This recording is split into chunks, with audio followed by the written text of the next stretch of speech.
Episode 1. The house he told me never to return to. My father told me never to return to that house. But 12 years later, I walked through the door, and my mother looked at me like I was a stranger. The house stood exactly as I remembered. Same chipped bricks. Same rotting fence. Same mailbox tilted like it never wanted to receive another letter. 12 years had passed. But nothing had changed. Not even the way the wind moved around it. Like it didn't want to touch the walls. I stood at the gate for a long time, staring. The last time I'd been here, I was 15, and my father was still alive. He died 3 days after he whispered his final words to me. No matter what happens, Ethan, don't ever come back here. Not after 12 years. He said it like a command, like a curse, and then he was gone. No funeral, no body, just gone. At first, I thought maybe he was paranoid, that his mind had cracked. He used to sit in the dark for hours, muttering to himself, writing things in a notebook he never let anyone read.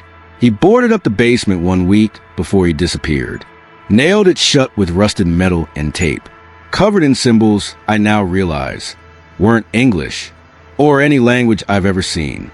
After he vanished, Mom stayed, but she stopped talking about him. Stopped talking, period. So I left, moved in with an aunt across the country, changed my name, lived like he never existed. Until last week, when I got the voicemail from her, my mother, Ethan, you need to come home. I opened the basement, and I don't think I'm alone anymore. I took the next flight out, didn't pack, didn't tell anyone. It had been 12 years. To the day, the gate creaked as I stepped through. The grass was brittle under my boots, and the windows, they weren't reflecting anything. Like the house had stopped seeing the world. The front door was unlocked. I pushed it open and called out, "Mom!" No answer. I stepped inside, and the house breathed. I swear to God, it breathed. Just one long exhale from the walls, like it had been holding its breath since the moment I left. The living room was dusty, the same brown sofa, same scratch on the coffee table, same smell of dried lavender and mold. And then I saw her, my mother, standing in the hallway, holding a cup of tea with shaking hands, staring at me like I'd just broken into her world. "Ma," I said, half smiling. "It's me, Ethan." She didn't move, didn't blink, just whispered, "You look just like him." "Who?" I asked. "My husband," she said, "but my son died 12 years ago." Her cup shattered on the floor, and somewhere deep beneath the floorboards, something moved. She wouldn't let me touch her. When I stepped closer, my mother backed into the wall, like I was some stray dog that wandered through the wrong door. She kept repeating the same words, over and over, as if trying to convince herself, "You're not real. He died. He died 12 years ago." Her eyes darted to the floor beneath me, the old floorboards, and I swear they were vibrating. "Mom, I'm Ethan," I said softly. "I came because you called me." That made her flinch. She blinked. "I called you." She looked down at her trembling hands, as if seeing them for the first time. "I haven't touched a phone in weeks. But I got your voicemail. I insisted. You said you opened the basement." Silence. Then a single tear rolled down her cheek, and in a whisper, she said, "Then he wants you here." The floor beneath us groaned. A slow, heavy creak, like something ancient had just shifted. Not wood, not pipes, something living. I looked down at the boards and saw it, a hairline crack, running across it like a scar, leaking blackness. Not liquid, not smoke, just dark. "Where's the basement door?" I asked. She didn't answer. She turned and walked away, down the hallway, toward the kitchen, but her voice drifted back to me. He built a new door. I stood alone in the hallway. Every step I took echoed twice, once beneath me and once beneath something else, something listening. I made my way to the dining room. Every picture frame was face down, every mirror covered in cloth. But one photo had slipped from the wall and landed on the ground. It was a picture of me, age 15, standing next to my father, in front of the basement door.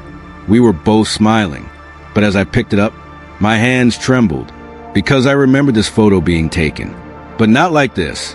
In my memory, we weren't smiling. We were crying. A sudden sound. Whispers. Low, garbled, coming from the floor. Not words.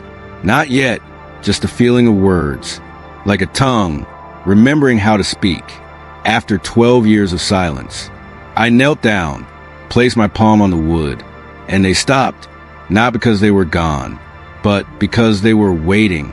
I'm not afraid of you, I said aloud, a lie, the biggest I'd ever told. And the floor knew it, because from below, a single voice rose up to meet me, ragged, dry, cracked open by time and death. It whispered, "That's my boy." My heart froze, because I knew that voice, and it hadn't aged a day. I couldn't sleep that night. Not with his voice, still echoing beneath my skin. That's my boy. The words weren't loving. They were possessive, like he was claiming me, as if the 12 years between us meant nothing at all. I paced through the house, while my mother sat in the kitchen, staring into her untouched tea. She hadn't blinked in over an hour. I walked back to the hallway, the one from the photo. I counted the steps, to where the basement door should have been. 10 paces to the left, but when I reached it, there was nothing, just solid wall, no seam, no frame, no memory that matched what I saw.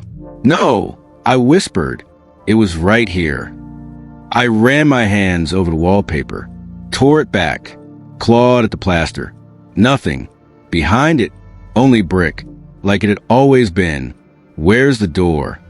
I asked out loud. And the house answered, with a sound, a deep knock, from somewhere behind me. 3 knocks, even, slow, like a heartbeat, in wood. I turned, down the other end of the hall, just past the coat closet. A crack of light, thin, golden, wrong, like candlelight that had never been lit. I stepped closer, and the light flickered, as if sensing me. There was a door there now, one I didn't recognize. Old, red, with a brass handle, in the shape of an open eye. It hadn't been there an hour ago. I reached for it, but before I touched it, a voice behind me hissed, "Don't open that." I spun around. My mother, standing in the hallway, in the dark, without a sound. "That's not the door he built," she said, eyes wide. "That's the one he made after..." "After what?" I asked. "After he came back." The silence collapsed between us. "What do you mean came back?" I asked slowly. She didn't answer. She just pointed at the door. He built it for himself, so he'd have a way back. But it only works after 12 years. Her voice cracked. Today is the 12th year. The light behind the door, brightened, not warm, hungry. And from the other side, I heard scraping, like nails on stone, and breathing. But not like a man, like a voice made of breath, trying to remember how to speak. Then the doorknob turned, on its own, slowly. "Don't let him out," my mother whispered. "He's not your father anymore." I shouldn't have touched it, even as my hand hovered above the brass eye. I felt it watching me, not as a handle, but as something aware, breathing, remembering. But I touched it anyway. And the moment my fingers curled around the metal, the world shifted, not with sound, but with silence. A silence that bent the hallway sideways. The wallpaper wilted. The light bulbs above me hissed and turned to liquid, dripping hot wax onto the floor. And the door opened.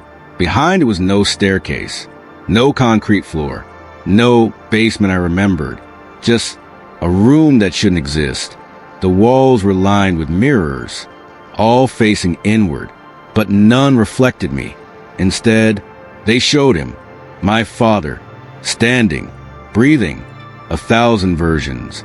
Some younger, some older, some burned, some crying, but every one of them was watching me, and every one of them was smiling.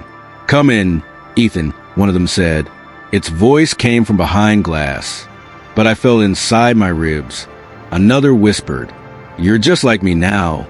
A third, "You've already stepped in. You just haven't caught up yet." I turned to back out, but the hallway was gone. There was no door behind me anymore. Just mirror. Just him. And then I saw it, my own reflection, at the very center. But it wasn't me. It was wearing my face. But the eyes were his, and it raised his hand. Before I did, I staggered back. But the mirrors bent with me, like the whole room was made of liquid glass, sliding toward my skin. One of them whispered, "You were never his son. You were his second chance." I ran. Nowhere. Every step echoed in glass, in voices, in versions of him that reached for me from behind reflection, begging me to become the man he never finished being.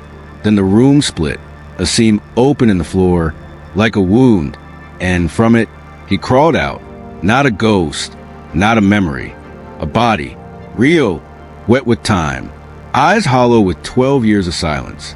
He rose to his feet and spoke in a voice that made the mirrors shake. 12 years, 12 stories, 12 sons. But only one gets to finish the bloodline.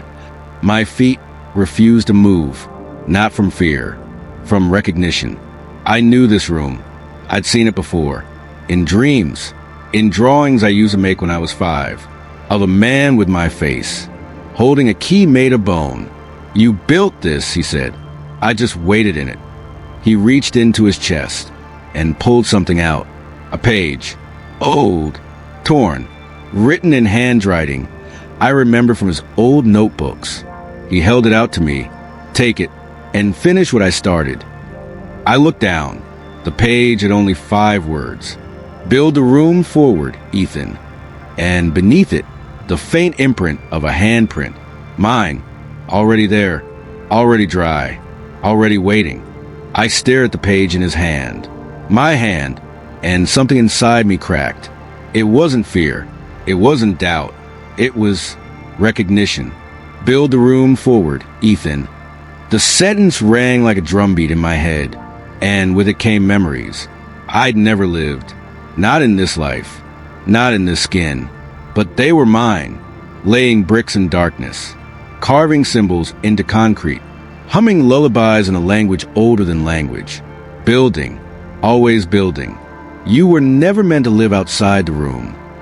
My father said, no longer a question, a decree. You left, but you never left me. Behind him, the mirrors shifted again. Now they didn't show him. They showed me hundreds of versions in different ages, different rooms, different houses, all doing the same thing, coming back over and over and over again. One version was 12, sobbing into a wall, whispering, "Why did you leave?" Another, 40 years old, sat at a desk covered in blueprints for a house that looked exactly like this one, except with no exits. A third stood before a fire, burning something that screamed, and all of them had his eyes. I dropped the page. "No," I whispered. "You're not me." "Aren't I?" he said. He stepped closer. His skin peeled in places, not like rot, like shedding. And underneath, my face. "You're not building a room," he said. "You're building a vessel. You're the house, Ethan. You always were." I turned to run, but the floor vanished. I fell into blackness. Not cold, not endless, just still, a place between skin and soul. And there, I saw it, the truth. I was never born, not in the way others are. I was grown, shaped, each version of him, that failed to finish the work. Made a new Ethan, 12 years apart, each more receptive.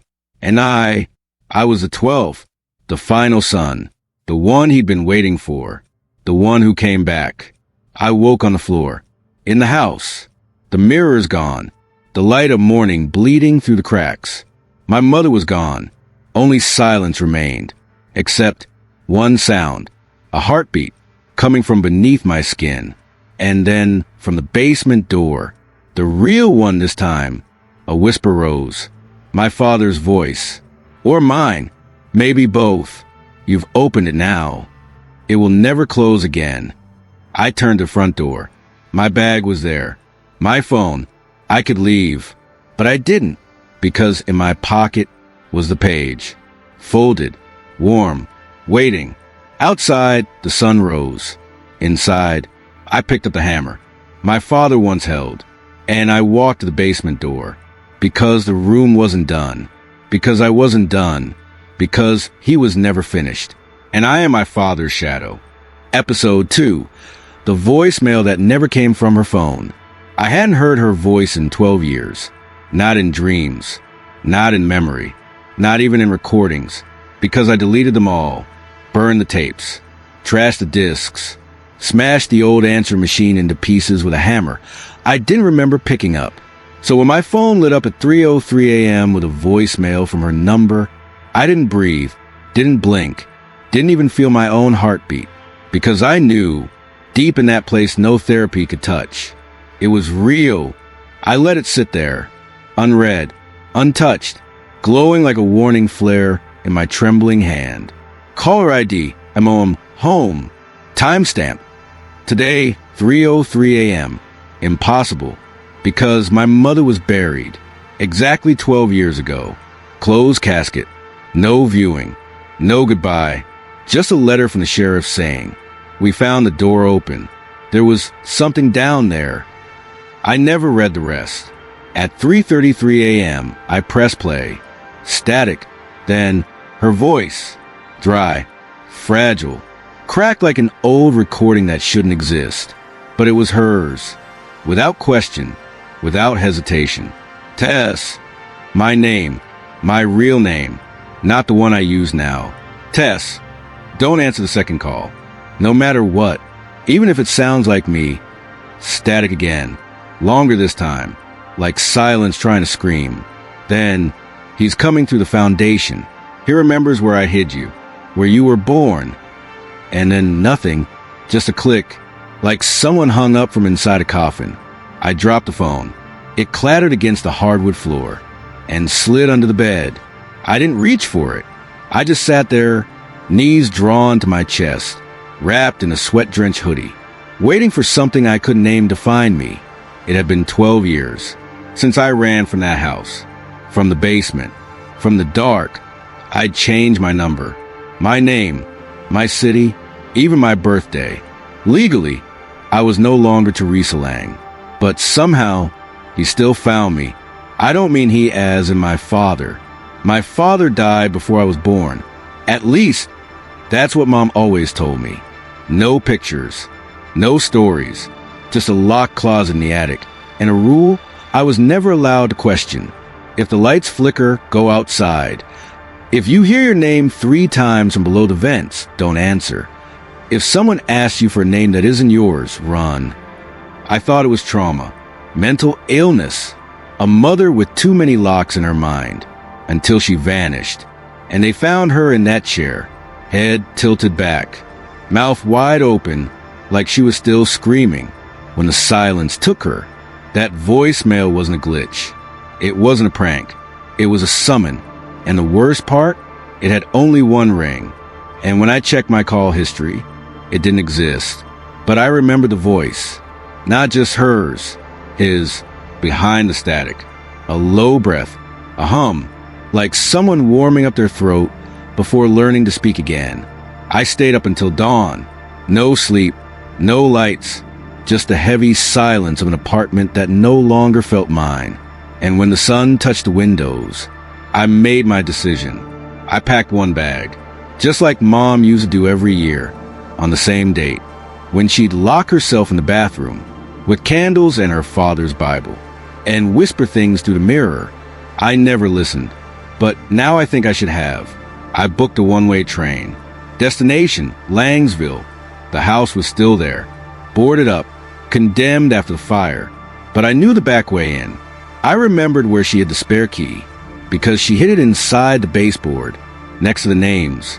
The ones carved into the wood. 12 of them, all with the same last name. And the last one was mine. Langsville hadn't changed. Still smelled like dust and engine oil. Still looked like every dream I ever tried to forget. One main road, one post office, one diner where the waitress always looked like she was about to warn you about something. And at the end of it all, just beyond the railroad tracks, the house. Ours. I stepped off the train and walked. Didn't take a cab. Didn't tell anyone where I was going. The sky hung low, like it remembered what happened here. Even the trees leaned away from the yard. 12 years. But the gate still squeaked the same. The porch still sagged under my weight. And the house was untouched. No burn marks. No boarded windows. No charred siding. Just the same faded white paint peeling from the trim. Like the fire had never happened. Like Mom had never screamed. Like I had never left. But I remember what the report said. Interior damage consistent with combustion from within. No signs of external flame entry. Back then, they said it was faulty wiring. Spontaneous ignition. But no source was ever found. Because the fire didn't start from a wire. It started from below. I stood on the porch, hand on the knob, and the memory hit me. Her voice, just days before she died. The fire doesn't burn walls. It burns what remembers. I stepped inside. Dust leapt at me like it had been holding its breath. The air was stale with silence and something else. Something sweet, like rotting fruit. The living room was still the same. Same couch, same rug, same photos on the wall. Except they were blank. Every frame held a photograph, but the faces were gone. Just silhouettes burned into light. Outlines, as if memory had been scraped clean by something that didn't want to be seen again. I walked to the hallway, to the mirror on the right. The one Mom made me avoid growing up. The one she'd cover with a black sheet every year. On the same night. It was uncovered now. Cracked, not shattered. Just one long line down the middle, like a wound that refused to bleed. I stepped in front of it and saw nothing. Not my face. Not the room. Not even the light. Just blackness. Moving faintly, like something breathing on the other side. And then a flash, not of light, of her, my mother, sitting in her old chair, staring into the mirror, whispering the Lord's Prayer, but with one line wrong. Lead us not into reflection, but deliver us from the shadow of his name. Then the image vanished, and the mirror cracked again, right down the center. I staggered back, and the mirror whispered, "You brought him with you." That's when I heard the second ring.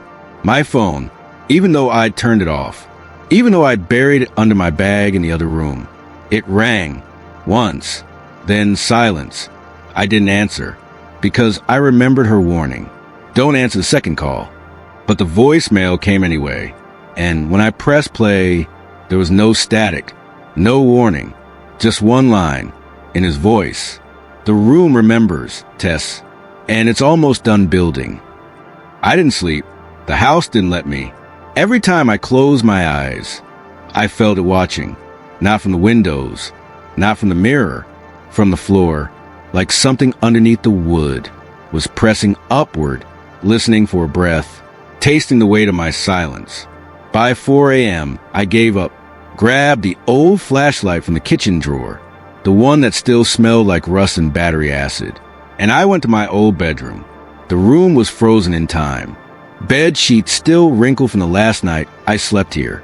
Books on the shelf arranged by fear, not title. And the rug, the one Mom told me never to move. Monsters live under rugs. She used to say, not under beds, not in closets, under rugs. I peeled it back. Dust exploded like breath from the dead. And there, etched into the wood, were the names. Dozens, all scratched by hand. Uneven, desperate, some letters reversed, like they'd been carved in panic.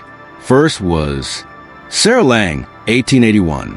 Then Lucinda Lang, 1893. Evelyn Lang, 1905.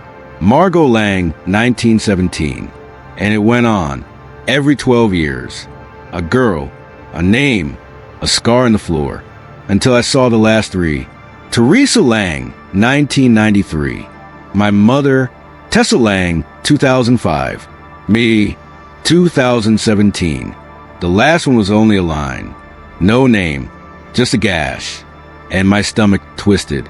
Because I was born in 2005, which meant 2017 was my 12th year, the year she died.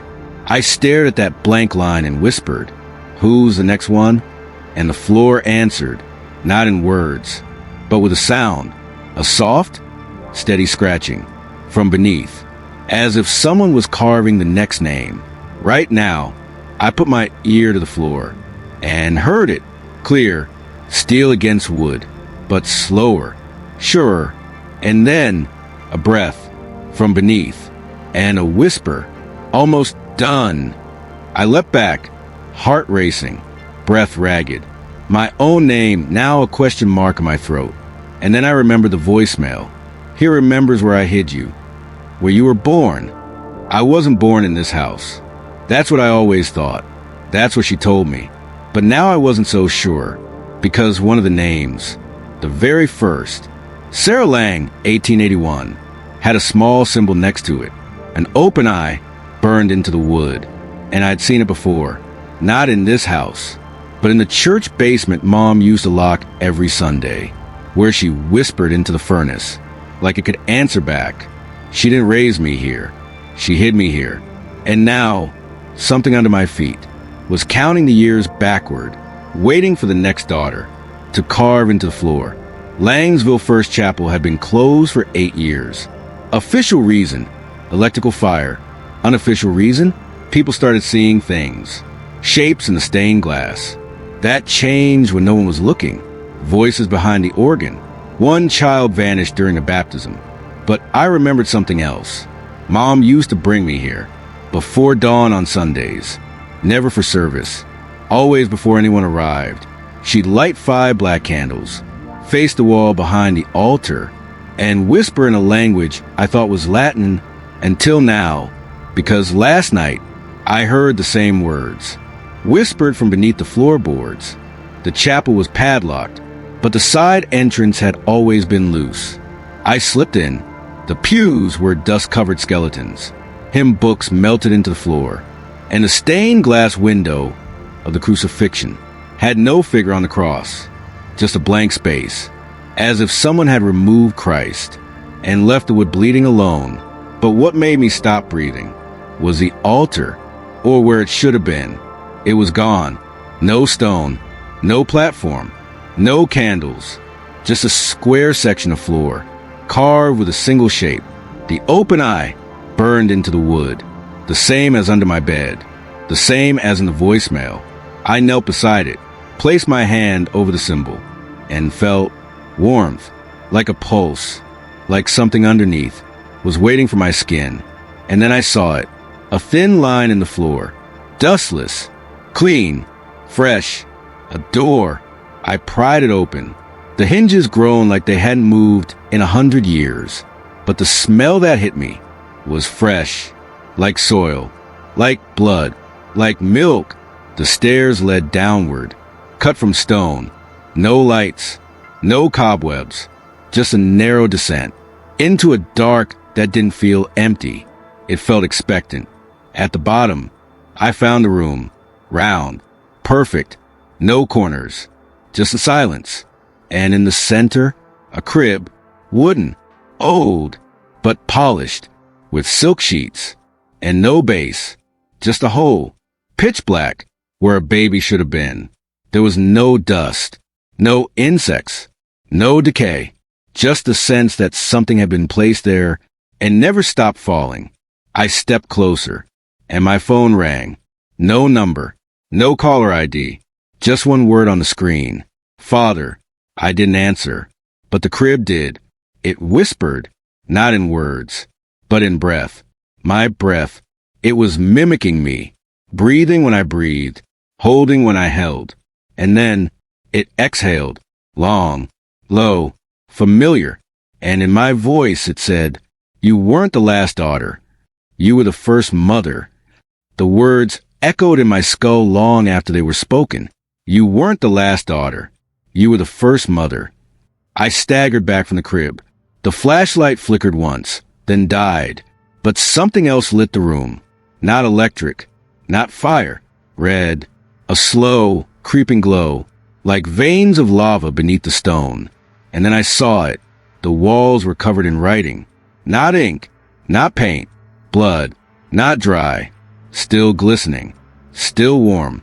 And moving. At first I thought it was scripture. Until I found my name. Tessa Lang. Written again and again. Sometimes neatly, sometimes scratched. Sometimes in handwriting that looked eerily like mine. And beneath each one, a date, but not from the past. From the future. Each date exactly 12 years apart. Starting from 2005. Ending in 2101. And next to each name, one word. Offered. I stepped closer, drawn to the curve of each letter, like it remembered how I'd been made. And as I watched, a new name began to write itself. No hands, no brush, just blood, bleeding from the stone. Cora Lang, 2029. That name I didn't recognize, until my knees buckled, because Cora was a name I'd picked. As a child, for the daughter I swore I'd never have. The room pulsed, not with sound, with intention, and behind me, the crib began to rock. Empty, but not silent. From its hollow base came a sound that wasn't crying, but the memory of crying, as if something beneath the cradle was trying to remember how to be human. I turned to run, and hit stone. The door was gone.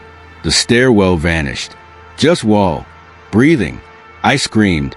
The crib screamed back, but not like a child, like 1,000 mouths hidden inside one name, crying out from a wound that would not seal. Then, a voice, not mine, not my mother's, smaller, younger. Mommy. My blood froze. Cora. The name echoed off the walls, and the walls answered back by opening, not like doors, like skin tearing in an old scar. And behind them, a figure, not solid, not shadow, just outline, of a girl, maybe 10, maybe 20, face blurred, like a memory trying to wake up. But her eyes, they were mine. You left me, she whispered, before I was born. But he didn't. From behind her, another voice, familiar, wet. My father. You broke the cycle, Tess, but I rebuilt it. The girl stepped forward, blood dripping from her feet, leaving letters with each step. C-O-R-A. I collapsed. The stone was slick now, as if the room itself was weeping, and in my lap, the blood wrote one more word. Deliver. Then I was outside, flat on my back in the churchyard, gasping, hands clean, no blood, no room, just the wind, and my phone, buzzing. One new voicemail. From MOM, home. I press play. Only one word. Push. Tess looked up at the church one last time. The stained glass window was gone. In its place, a mirror. And in that mirror, she saw herself. But not alone. A child stood next to her, holding her hand, wearing her eyes. And behind them, in the distance, a shadow moved. Not coming. Returning. Episode 3. The man who moved the crib at midnight. I didn't believe in ghosts. Still don't. But I believe in rituals. And I believe in patterns. And when a crib moves the exact same distance, every night at midnight, even when no one touches it, you pay attention. Even if you don't believe. Especially if you don't believe. I took the job because no one else wanted it. Caretaker. Groundskeeper. Grave watcher. Pick your word. They all meant the same thing. Stay awake while the dead don't. Langsville's first chapel had been condemned for almost a decade. Too many stories. Too much silence. But the diocese couldn't legally tear it down. Historical preservation laws. So they paid me to maintain the space. Cut the grass. Sweep the dust. Report any squatters. and once a month, unlocked the cellar door so some guy from out of town could take notes and leave. I never asked questions until the night the crib moved. It was July 13th, midnight, storm outside, no power, no phone service. I had my flashlight and the key.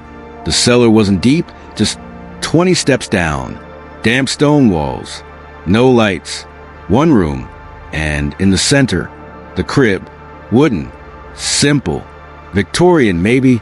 I'd seen it dozens of times, never touched it. It sat right in the middle of the floor, under a faint skylight sealed with iron bars, never moved. Until that night, I came down for my routine check, flashed the light around, and the crib wasn't in the middle anymore.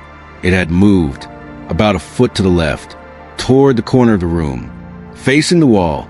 I stood there, light shaking in my hand, heart pretending it wasn't racing. Maybe I misremembered. Maybe I was tired. I marked the crib's position in chalk, just to be sure, right at the front two legs. 2 little white lines. Then I left. Next night, same time, I came down again. The crib had moved. Exactly another foot. Same direction. My chalk mark sat alone in the center, now a full stride away from the legs. I didn't touch it, didn't report it, didn't even stay. I backed up the stairs and smoked 5 cigarettes in the rain, trying to decide if I was awake or hallucinating. By the 5th night, the crib had reached the wall. Tucked in like a baby was inside, waiting. But the worst part wasn't the crib. It was what I saw on the wall, scratched into the stone, barely visible unless you were looking. Lucas, my name, fresh, red, still dripping.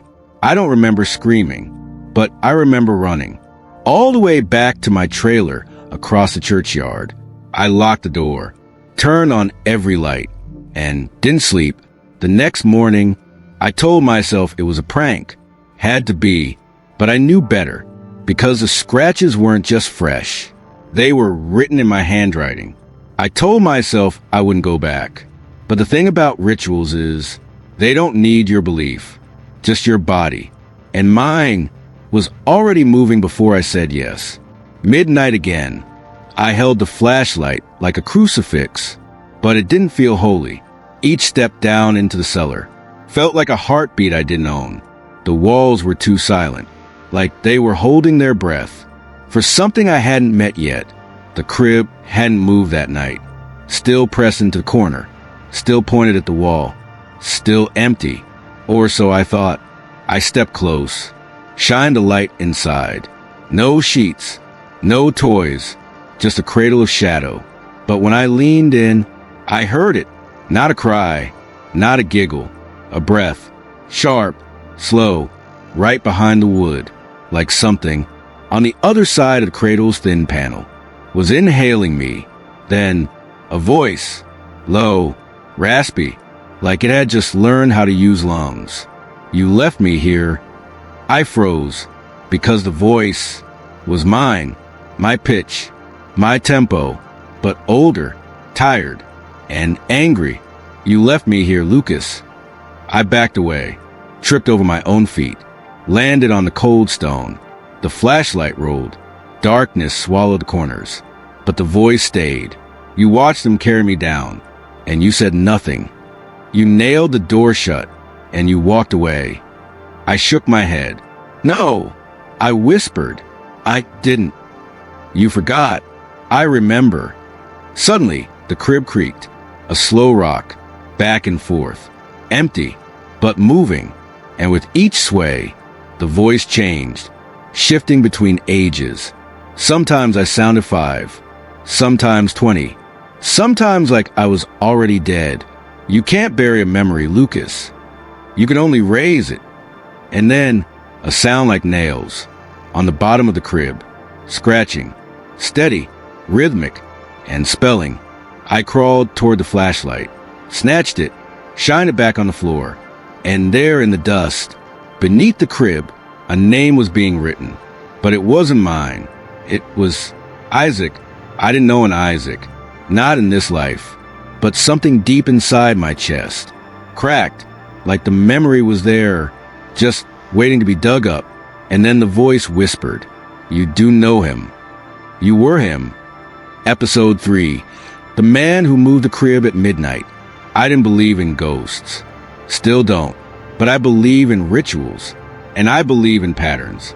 And when a crib moves the exact same distance, every night at midnight, even when no one touches it, you pay attention, even if you don't believe. Especially if you don't believe. I took the job because no one else wanted it. Caretaker, groundskeeper, grave watcher, pick your word. They all meant the same thing. Stay awake while the dead don't. Langsville's first chapel had been condemned for almost a decade. Too many stories. Too much silence. But the diocese couldn't legally tear it down. Historical preservation laws. So they paid me to maintain the space. Cut the grass. Sweep the dust. Report any squatters. And once a month, unlock the cellar door so some guy from out of town could take notes and leave. I never asked questions until the night the crib moved. It was July 13th. Midnight. Storm outside. No power. No phone service. I had my flashlight and the key. The cellar wasn't deep, just 20 steps down. Damp stone walls. No lights. One room. And in the center, the crib. Wooden. Simple. Victorian, maybe. I'd seen it dozens of times. Never touched it. It sat right in the middle of the floor, under a faint skylight sealed with iron bars. Never moved. Until that night, I came down for my routine check, flashed the light around, and the crib wasn't in the middle anymore. It had moved, about a foot to the left, toward the corner of the room. Facing the wall, I stood there, light shaking in my hand, heart pretending it wasn't racing. Maybe I misremembered. Maybe I was tired. I marked the crib's position in chalk, just to be sure, right at the front 2 legs. 2 little white lines. Then I left. Next night, same time, I came down again. The crib had moved. Exactly another foot. Same direction. My chalk mark set alone in the center, now a full stride away from the legs. I didn't touch it, didn't report it, didn't even stay. I backed up the stairs and smoked 5 cigarettes in the rain, trying to decide if I was awake or hallucinating. By the 5th night, the crib had reached the wall. Tucked in like a baby was inside, waiting. But the worst part wasn't the crib. It was what I saw on the wall, scratched into the stone, barely visible unless you were looking. Lucas, my name, fresh, red, still dripping. I don't remember screaming, but I remember running, all the way back to my trailer across the churchyard. I locked the door, turned on every light, and didn't sleep. The next morning, I told myself it was a prank. Had to be, but I knew better, because the scratches weren't just fresh. They were written in my handwriting. I told myself I wouldn't go back. But the thing about rituals is, they don't need your belief, just your body. And mine was already moving before I said yes. Midnight again. I held the flashlight like a crucifix, but it didn't feel holy. Each step down into the cellar felt like a heartbeat I didn't own. The walls were too silent, like they were holding their breath. For something I hadn't met yet, the crib hadn't moved that night. Still pressed into the corner, still pointed at the wall, still empty. Or so I thought. I stepped close, shined a light inside. No sheets, no toys, just a cradle of shadow. But when I leaned in, I heard it. Not a cry, not a giggle, a breath, sharp, slow, right behind the wood, like something, on the other side of the cradle's thin panel, was inhaling me. Then, a voice, low, raspy, like it had just learned how to use lungs. "You left me here." I froze, because the voice was mine, my pitch, my tempo, but older, tired, and angry. "You left me here, Lucas." I backed away, tripped over my own feet, landed on the cold stone. The flashlight rolled. Darkness swallowed the corners. But the voice stayed. "You watched them carry me down. and you said nothing. You nailed the door shut, and you walked away. I shook my head. No, I whispered. I didn't. You forgot. I remember. Suddenly, the crib creaked. A slow rock, back and forth. Empty, but moving. And with each sway, the voice changed, shifting between ages. Sometimes I sounded 5, sometimes 20, sometimes like I was already dead. You can't bury a memory, Lucas. You can only raise it. And then, a sound like nails, on the bottom of the crib, scratching, steady, rhythmic, and spelling. I crawled toward the flashlight, snatched it, shined it back on the floor, and there in the dust, beneath the crib, a name was being written. But it wasn't mine. It was Isaac. I didn't know an Isaac. Not in this life. But something deep inside my chest. Cracked, like the memory was there, just waiting to be dug up. And then the voice whispered, "You do know him. You were him." I banged on the cellar door until my knuckles bled. No answer. No light. Only the crib behind me. Still, watching. If it could. The nameplate was gone. Taken. Absorbed. Claimed. By the hand that disappeared back into the cradle. Like it had never been there. But the room remembered. And now, so, did I, the dreams I used to have as a child? Of rocking something I couldn't see.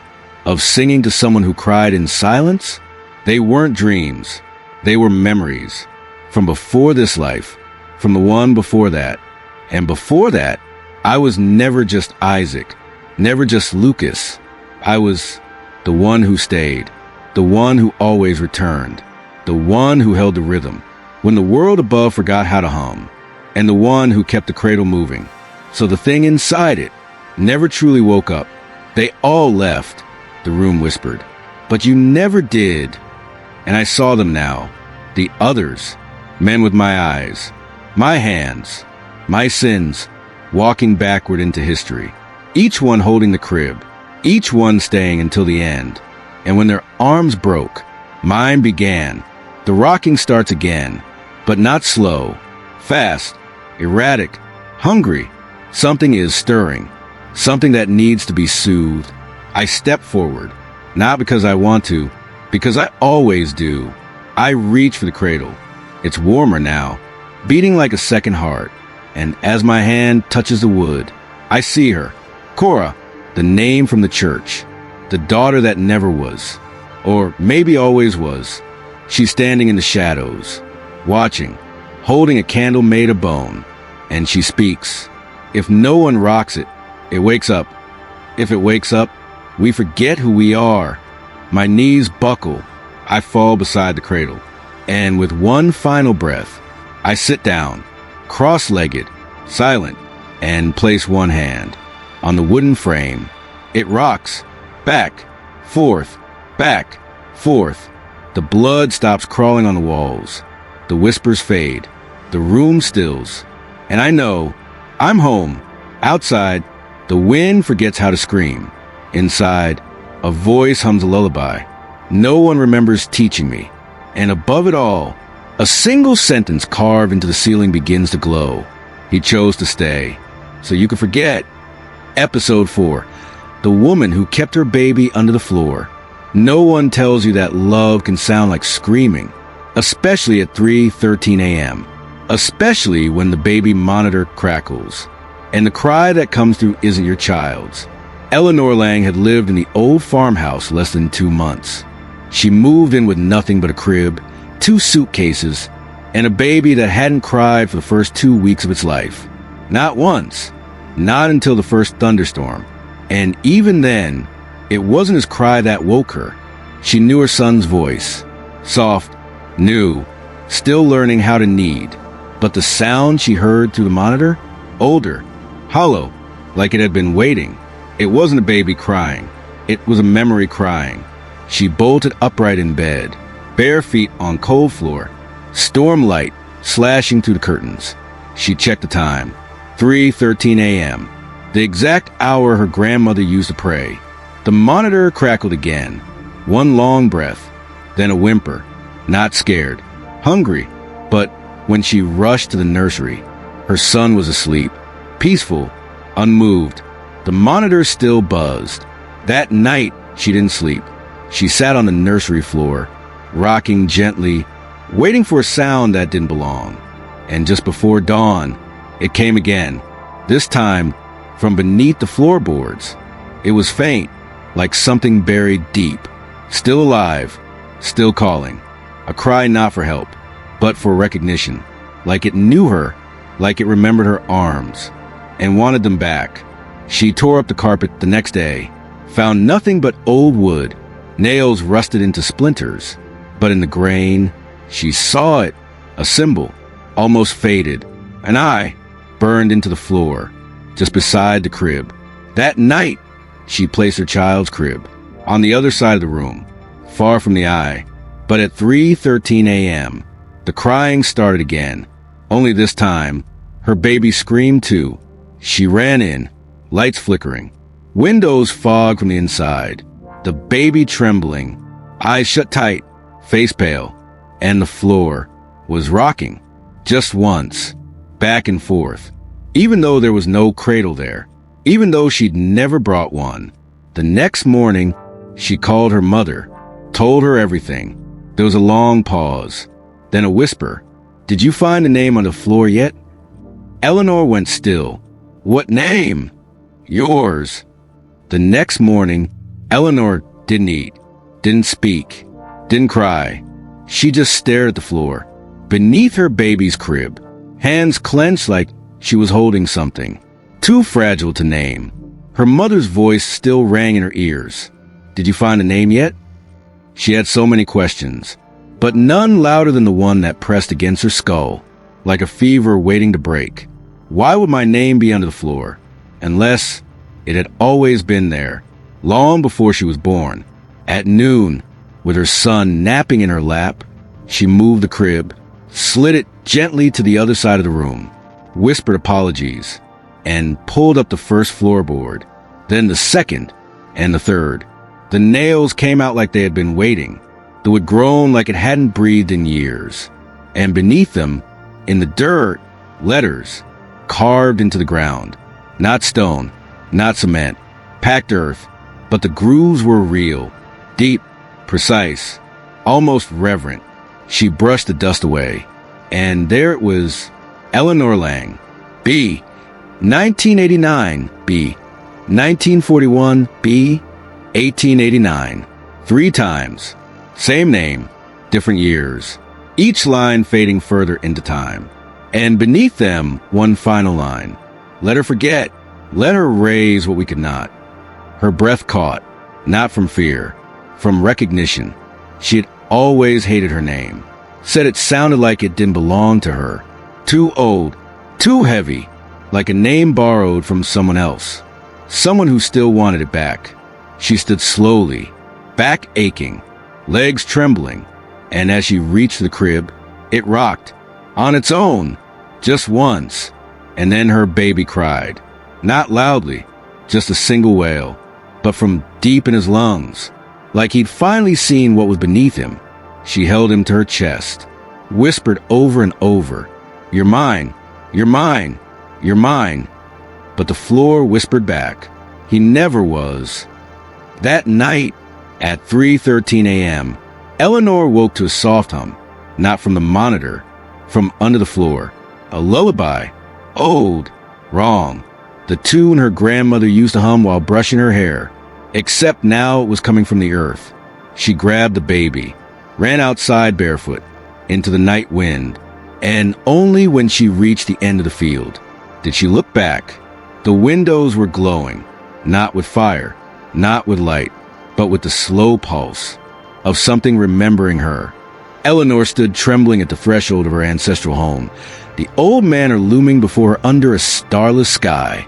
3 nights had passed since she last fled this place in terror, clutching her infant son to her chest. Now, driven by desperation and a fierce maternal resolve, she had returned. The massive oak door creaked open at her push, its familiar weight resisting, as if the house itself was reluctant to welcome her back. Inside, The air hung heavy with dust and memories. The hall was dark. Moonlight struggled to the stained glass of the foyer, painting fractured patterns on the walls. Each step Eleanor took echoed on the checkered tiles, the sound swallowed quickly by the suffocating hush. Shadows clung to every corner like cobwebs. She could feel the house watching her, an almost sentient silence that followed her from room to room.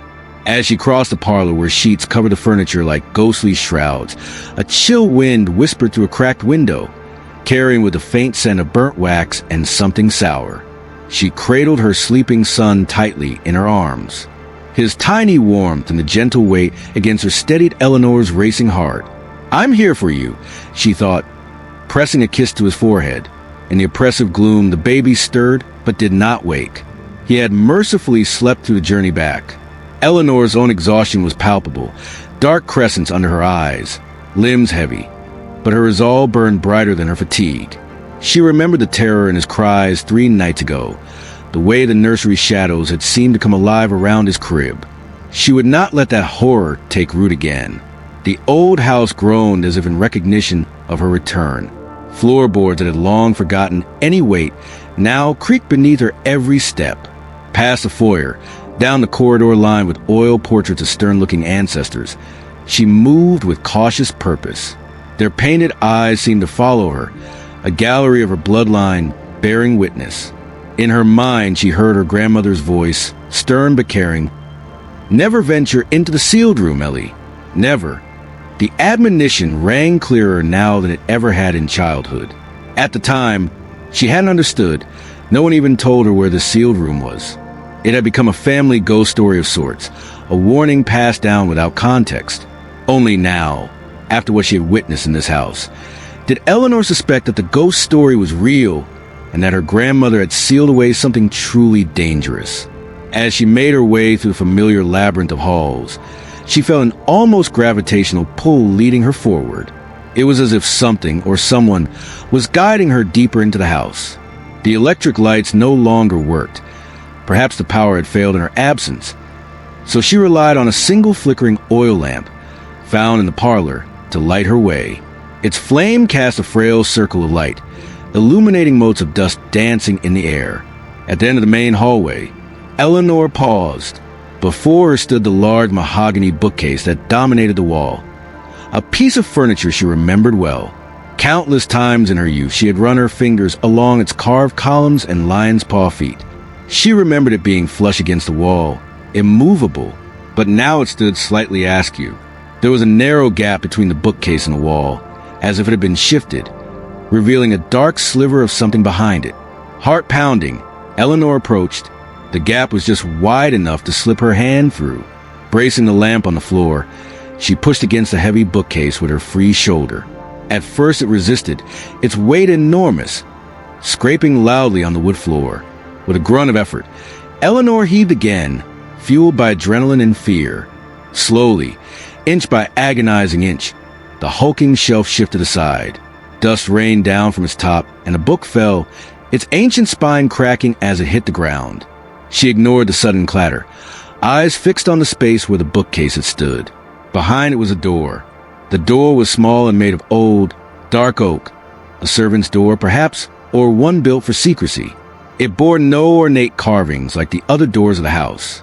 In fact, it was strangely plain, save for the symbols. Eleanor's breath caught as she raised the lamp to see more clearly. Crudely etched into the wood, and in the surrounding plaster of the wall, were dozens of symbols that she did not recognize.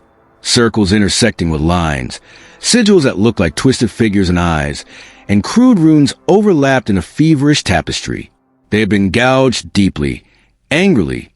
Some lines splintered the wood. Her grandmother's doing? The idea made her shudder. She'd never known her gentle grandmother to carve into walls, much less create such ominous markings. Eleanor reached out, hovering her fingertips over the grooves. The wood felt cold. As her skin brushed one of the symbols, a looping eye-like shape, she felt a jolt like static nip at her finger. She drew back sharply. From somewhere in the house, a floorboard popped, loud in the silence. The baby stirred in her arms, giving a soft whimper. Eleanor swayed him gently, heart thudding at the sudden sound. Steadying herself with a breath, she tried the door. There was no knob, only a rusted iron handle. It should have opened easily now that the bookcase was moved aside, but it refused when she tugged. There was a latch, but something held it from the other side. It was, just as her grandmother had said, sealed from within. Eleanor's throat tightened. For a moment, fear tried to root her to the spot. Whatever lay beyond this door was something even her fearless grandmother had feared. But the memory of her son's terrified cries echoed in her mind again. If the answer protecting him lay inside this room, then she had to get in. She set the lamp down carefully, its flame quivering. Both arms free, she braced herself and shoved hard against the door. The wood rattled in its frame. The latch strained. She threw her shoulder into it once, twice. On the third blow, the old latch gave with a splintering crack. The door yawned inward with a gust of stale, cold air that puffed out like the breath of a tomb. Holding up the lamp, Eleanor stepped over the threshold into the room her grandmother sealed. Inside, the air was icy. Her first breath crystallized in her lungs, sending her coughing. It was as though she had stepped into a sepulchre locked in winter, utterly untouched by the warmth of the living world. She clutched her baby closer, instinctively wrapping a corner of her coat around him as an extra shield. He remained asleep, unnaturally so, perhaps, as if something wanted him unaware. The lamp's glow stretched out, and Eleanor's eyes widened at the sight unveiling before her. This hidden chamber was small, scarcely larger than the bedroom, but its impact was immense. Every wall was covered in symbols identical to, or even more elaborate than those on the door. They were etched and drawn in dark substances that had long dried. Ink, charcoal, or old blood, she couldn't tell. The flickering light made them seem to writhe on the walls. There were mirrors, too. Several tall mirrors stood propped against the walls, each draped in yellowed sheets or dark cloth. The coverings were haphazardly nailed or tacked, as if in great haste. One mirror near the corner had its cloth slipping, and a sliver exposed glass peeked out. In that narrow reflection, Eleanor caught a glimpse of movement, a pale shape that was not her lamp's flame. Her heart lurched. She inched towards it and pulled the cloth back into place with trembling fingers, not yet ready to face whatever might appear in that glass if fully revealed. The center of the room drew her attention next. Beneath her feet, the wooden floor was carved into the shape of a cradle. It was unmistakable, an oval hollow cut into the planks, about 3 feet long, lined with smooth like a crude basin. The edges were engraved with more symbols, circling the depression where an infant could lie. The cradle carved directly into floorboards had an eerie, magnetic pull. The wood inside it was stained a darker hue, as if it held liquid that seeped in deep over the years. Something had happened here, some ritual or sacrifice, something unspeakable involving a child. Eleanor swallowed the lump rising in her throat. She tore her gaze from the floor cradle and surveyed the rest of the chamber. Along the far wall was a low altar or desk. Upon it lay scrolls and tattered notebooks, their pages curled with age. Thick cobwebs draped the corners of the desk, and a rusted candelabra beside it held the stubs of long-melted candles. A scent of wax and herbs lingered here, stronger than the rest of the room, as if this corner had been a place of frequent ritual use. She approached the altar, footsteps muffled by a layer of dust. There was a reverence to her movements. She felt like an intruder in a forbidden sanctuary. Setting the lamp on the desk, she gently shifted aside a curtain of cobwebs. Her fingers were unsteady as she reached for the largest scroll, tied with fraying twine. Suddenly, a soft thud sounded behind her. Eleanor whirled, lamplight swinging crazily. One of the mirrors on the wall had slipped and fallen forward, now resting face down on the floor. The cloth remained on it, thankfully. The baby gave a start at the sudden motion and noise, mewling in distress. Eleanor's arms instinctively rocked him, even as her eyes darted around the room for any sign of another presence. Did a draft knock it over? Or someone? She saw no one, but the shadows here were thick and deceptive, piled in every corner. "Hello?" she whispered into the dark, her voice barely more than a breath. Only silence answered. Silence, and the growing certainty that she was not alone in here. Eleanor backed up to the desk, doing her best to quell her panic. With one arm, she held her son close, and with the other she lifted the scroll and carefully undid the brittle twine. The parchment crackled as she unrolled it. Dense writing in an archaic hand sprawled across it, interspersed with diagrams of symbols and tiny sketches. The language was English, but old, peppered with Latin phrases. Her eyes moved across the page, and as she began to read, the truth of her family's nightmare started to unravel before her. And so the cradle curse was born from the sins of our blood. The firstborn child, a son, destined to be claimed by the shadow of his father on the eve of the 12th year, unless the blood debt be paid. Eleanor's breath caught. The shadow of his father claimed at 12 years. Her mind raced. Her own father had died when she was 12. Not just died, he had gone mad in this very house and taken his own life on her 12th birthday. Or so everyone had said. She'd always been told it was a tragedy unrelated to her. A coincidence. But what if it wasn't? What if he had been trying to protect her by doing so? Or if something had driven him to it? She continued reading, hands shaking. It began with Eliza Gray, who in her grief and desperation invoked a pact to save her infant from the fate her husband's madness would have wrought. She carved the cradle into the oak floor and lined it with sigils of protection. But such magic demands balance. The ritual saved the child, yet cursed the bloodline. A shadow took root, a father's shadow passed down from father to child, feeding on each firstborn son's life by his 12th year. Eliza Gray, Eleanor's great-great-grandmother. Eleanor's eyes blurred as she struggled to absorb the words. The scroll trembled in her hand. So it was true. An ancestor had kept her baby hidden beneath the floor, in a cradle carved of wood and spell work. Eliza had saved that child, her great-grandfather, presumably, from his own father's violence or madness. But the dark bargain she struck left a stain on all of them. The shadows around edges of the room seemed to pulse as Eleanor read on, as if reacting to the old words being given life again. Each generation, the curse seeks the firstborn as payment, the life at 12 or a life given in exchange. Only by the sacrifice of the blood or the triumph of a mother's will can the chain be broken. Clarissa Gray sealed this room with warding symbols, hoping to confine the shadow itself. It has worked in part, yet still the curse finds its way. I fear what will come from my dear granddaughter and her child. Clarissa Gray, her grandmother's name. Eleanor felt tears on her cheeks before she realized she was crying. The thought of her grandmother, alone in this cold room, frantically scrawling these notes and carving these walls to protect her family. The weight of it pressed on her chest. Grandmother Clarissa had known the danger. She had tried to lock it away, to spare Eleanor the horror. Eleanor carefully set the scroll down and picked up one of the leather-bound journals. The cover bore the initials Saji. She opened it to a marked page, a dried sprig of lavender still pressed there. In the shaky handwriting of her grandmother, she read, I hear him in the walls at night, the shadow of Thomas searching for our little Michael. I cannot let it take my grandson, as it took my son. I have sealed the old passage and laid every protection I remember from Eliza's teachings. God forgive me. I must hide the child where even his father's shadow cannot find him. Little Michael, that was her older brother, who had died as a baby. Eleanor's heart panned with an old hurt. She had been told Michael succumbed to infant illness before she was born. But here it sounded as if grandmother had hidden him, just like Eliza did generations ago. And her father, Thomas, his shadow was searching for the boy? The implications were staggering and horrifying.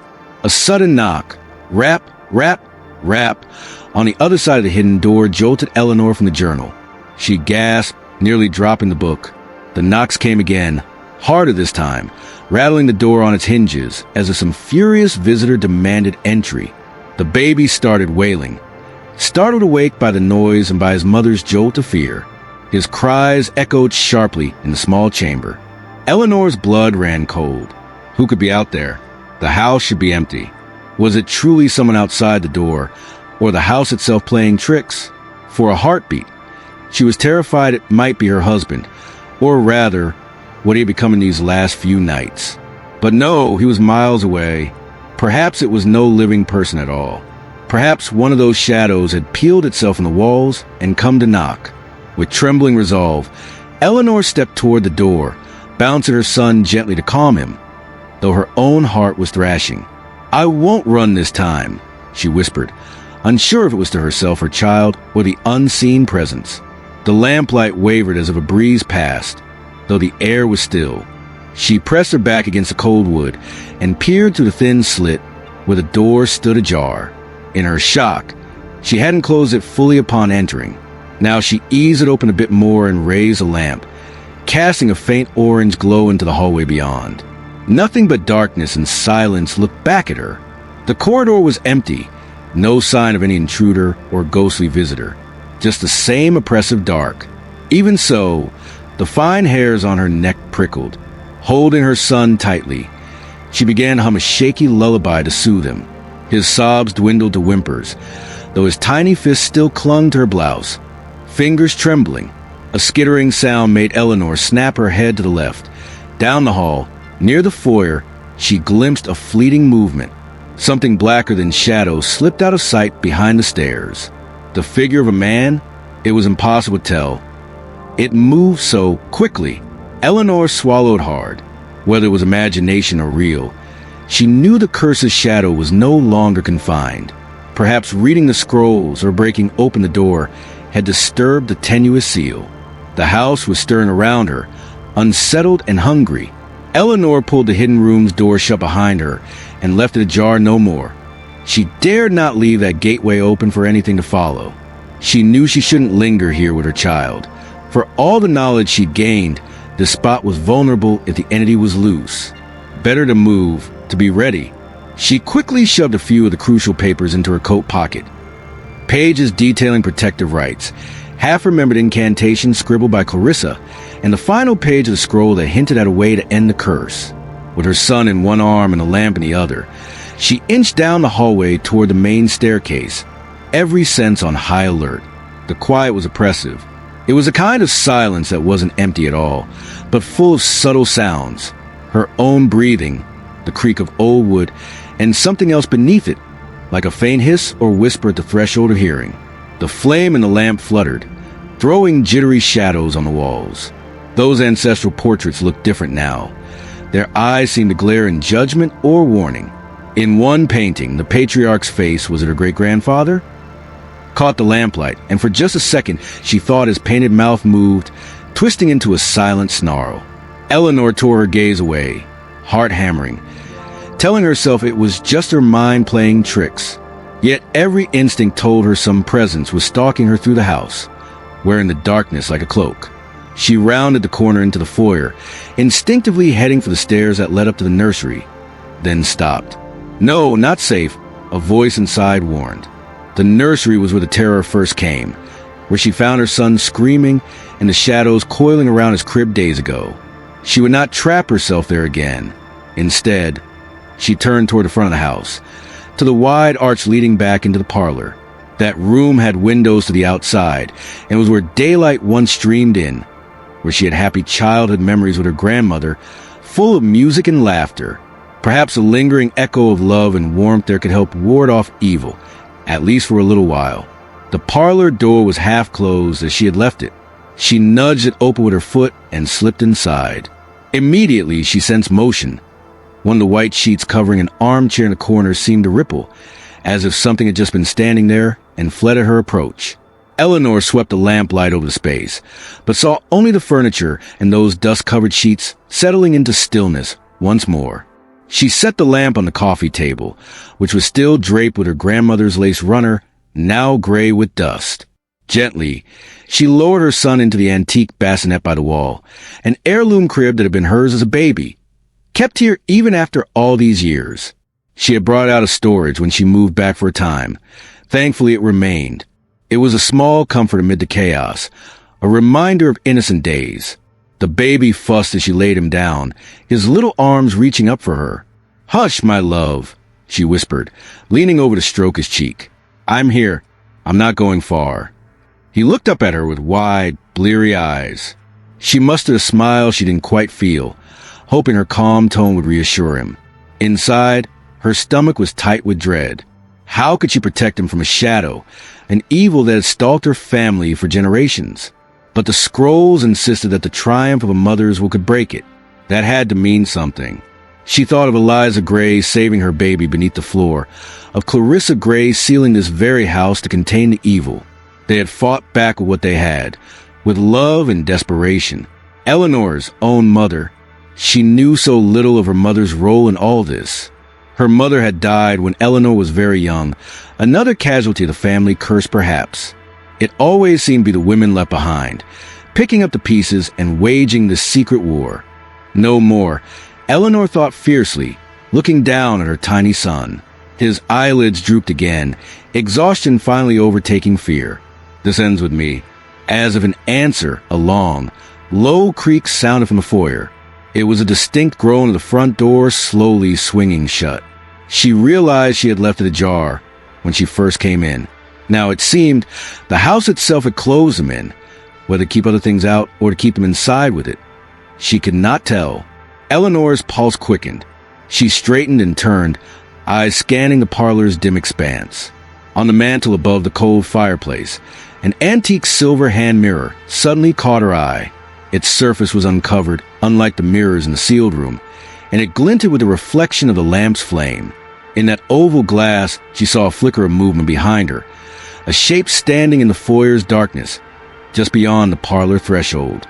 It was the outline of a tall man, his form indistinct and wavering as if made of smoke. He stood unnaturally still, but she sensed him staring at her, edging closer by the second. Eleanor's throat clenched in terror as she beheld in the tiny mirror what she had dreaded. The father's shadow had come. Perhaps it was a shade of her own father, or his father before him, or the very first cursed patriarch, the origin of this evil. Whatever it was, it emanated pure malice.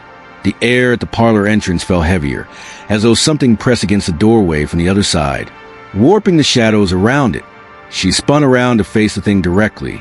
At first she saw nothing in the gloom beyond the lamp's reach, only the vague outline she thought might be imagination. Then it moved. The darkness itself peeled away from the wall, separating into the distinct figure of a man. A shape stepped forward with soundless footfalls. In the weak light, she could not make out a face or features, only two pinpoints of dull red glow where eyes should be. Her son began to cry again, a thin, fretful wail that cut through the silence. The shadow figure reacted, its head tilting sharply toward the sound of the child. A raspy, distorted whisper slithered through the air, echoing off the high ceiling. Eleanor couldn't discern words in that garbled hiss, but she understood the intent. The thing was hungry, and it was focused on her baby. "No!" Eleanor said aloud, stepping fully into the doorway to block the creature's view of the bassinet. She was surprised at the steel in her own voice. Her heart was pounding so hard it hurt, and every muscle urged her to snatch up her son and flee. But an even stronger force rooted her feet in place, a surge of defiant protectiveness, hot as fire in her veins, burning away the paralysis of fear. The shadow man drifted closer, arms slightly outstretched. The darkness around him spread across the floor and walls like spilled ink. The temperature in the parlor plummeted. Eleanor saw her breath puff out in clouds. The lamp on the table guttered and died, plunging him into near blackness save for the weak glow of cloudy moonlight seeping through the rain-streaked windows. In that gloom, the intruder's form was barely distinguishable from the shadows it wore. She could sense its mass more than see it. The twin red glints of its eyes flared as it advanced.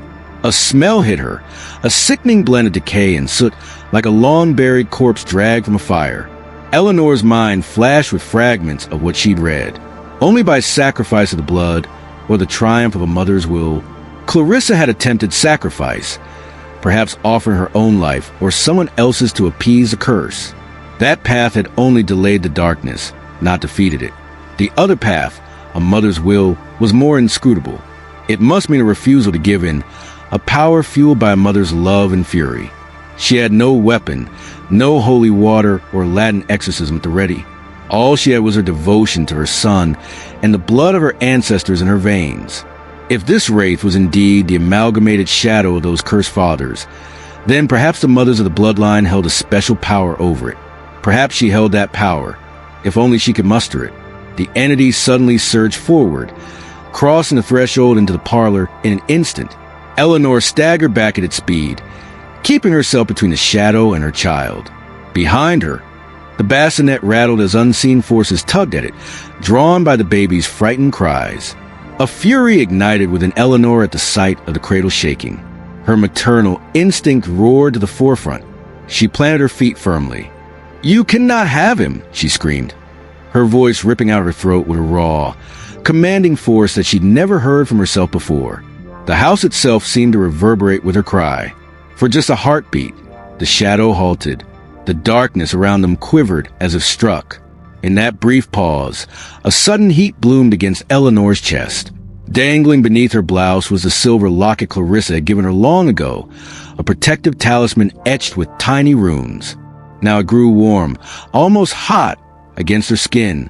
Trusting her instincts, Eleanor seized the locket in her hand and held it out before her like a shield. The shadow recoiled, a hiss seething through the room. Eleanor stepped forward, her courage swelling. "Leave us," she said, voice low and fierce. "By the blood of my family and the love of a mother for her child, I banish you from this house." She did not know where the words came from, whether they were her own or some ancestral memory flowing through her. As she spoke, the locket in her fist shone. A pale silver luminescence seeped from between her fingers, then burst forth, bathing the parlor in a cold, cleansing light. It was not blinding, but soft and relentless, like moonlight distilled into a beam. The shadow creature shrieked, an ear-splitting sound of rage and agony. The red points of its eyes flared and then dimmed as the figure writhed. It flung an arm toward Eleanor, a last lunge of desperation to reach the child beyond her. That inky limb collided with a halo of light emanating from the locket and dissolved into tendrils of smoke. The creature recoiled further, its once imposing form now flickering at the edges, fraying into tatters of darkness. For the first time, Eleanor sensed something like fear in that empty silhouette. Emboldened, she advanced another step. Tears streamed down her cheeks. Tears of fury, of exertion, of long-held sorrow finally given release. In her mind, as she saw Eliza kneeling over her baby in the floor cradle, saw Clarissa nailing the cloth over the mirrors as the darkness closed in, saw her own mother holding her infant self, singing a lullaby to keep the shadows at bay. The strength of all those women flowed into her. She felt as if their hands rested on her shoulders now, guiding her. "You have no power over us," Eleanor said softly, each word steady despite the tremor in her voice. "Begone, and carry with you the curse you spawned. This ends now." The shadow thing let out a howling wail. A turbulent wind whipped through the parlor, sending books, papers, and dust spiraling upward. The sheet covering the couch ripped free and flew aside. The chandelier above swayed dangerously.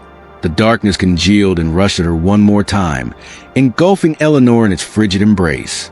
She choked as the air turned to ice in her lungs. For a moment, she was blind and weightless within that darkness, and she heard a whisper at her ear, her father's voice, gentle and broken. "I'm sorry, Ellie." A sob rose in her throat. Was it truly him, or a trick of the entity? It didn't matter. "You can rest," she whispered into the black. "I'll end this." With a primal roar, she clenched the locket so tightly it bit into her palm. A brilliant pulse of light erupted from her fist, exploding outward in all directions. Eleanor was thrown backward to the floor as the darkness was blasted apart. She shielded her eyes with her arm. For a breathless span of heartbeats, all she could hear was a high ringing in her ears. When she lowered her arm, the shadow was gone. Only a few wisps of black vapor clung to the corners of the foyer, drifting like smoke and fading into nothing. The oppressive weight in the air lifted. The house fell silent and still once more. Eleanor realized she was kneeling on a parlor rug, trembling head to toe. The silver locket lay in her palm, cool and inert again, a faint glow still fading from its engravings. She slowly got to her feet and rushed to the bassinet. Her son was on his back, squirming and crying, but very much alive. Relief and joy and exhaustion all warred within her. She gathered him up, collapsing into a sitting position on the dusty floor as she held him close. He clung to her, sobbing into her neck for a long moment while she rocked him and murmured soothing words. Outside, a sudden squall of wind rattled the shutters, followed by a low rumble of thunder. The storm had been brewing finally broke, rain beginning to lash against the windows. But inside the old house, an uncanny peace settled in the parlor. In the aftermath, the only sounds were the patter of rain outside and the slowing breaths of mother and child. Eleanor knew in her heart that this battle was won, but the war was not over. The curse that had haunted her bloodline for over a century would not be so easily vanquished. The entity might return, perhaps in another guise, unless she found a way to break the cycle permanently. But tonight, she had proven something vital. The darkness could be fought. It could be held at bay by the strength of her love and courage. Cradling her son, Eleanor pressed a kiss to his forehead. "You're safe," she whispered. She wasn't sure if it was true forever, but for this night, it was enough. She got unsteadily to her feet, still holding him, and surveyed the parlor. What a sight it was now.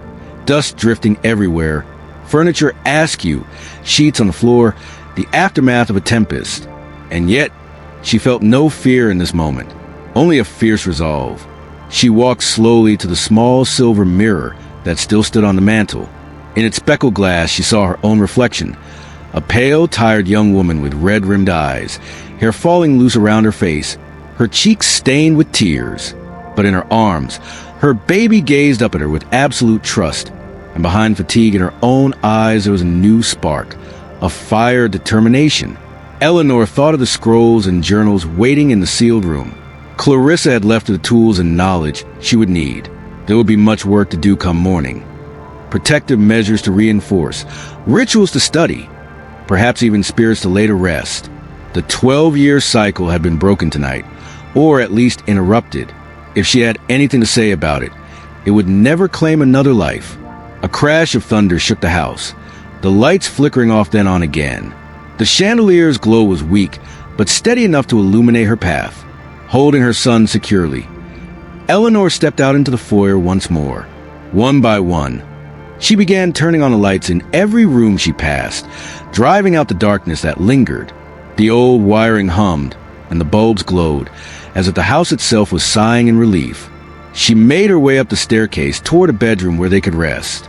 Tomorrow she would return to the sealed room by daylight and pore over every page her grandmother left. Tomorrow, the fight would continue with renewed vigor. But for now, mother and child needed sleep, safe within the walls their ancestors' love had warded. As Eleanor climbed the last steps, she cast one final look over her shoulder down at the foyer below.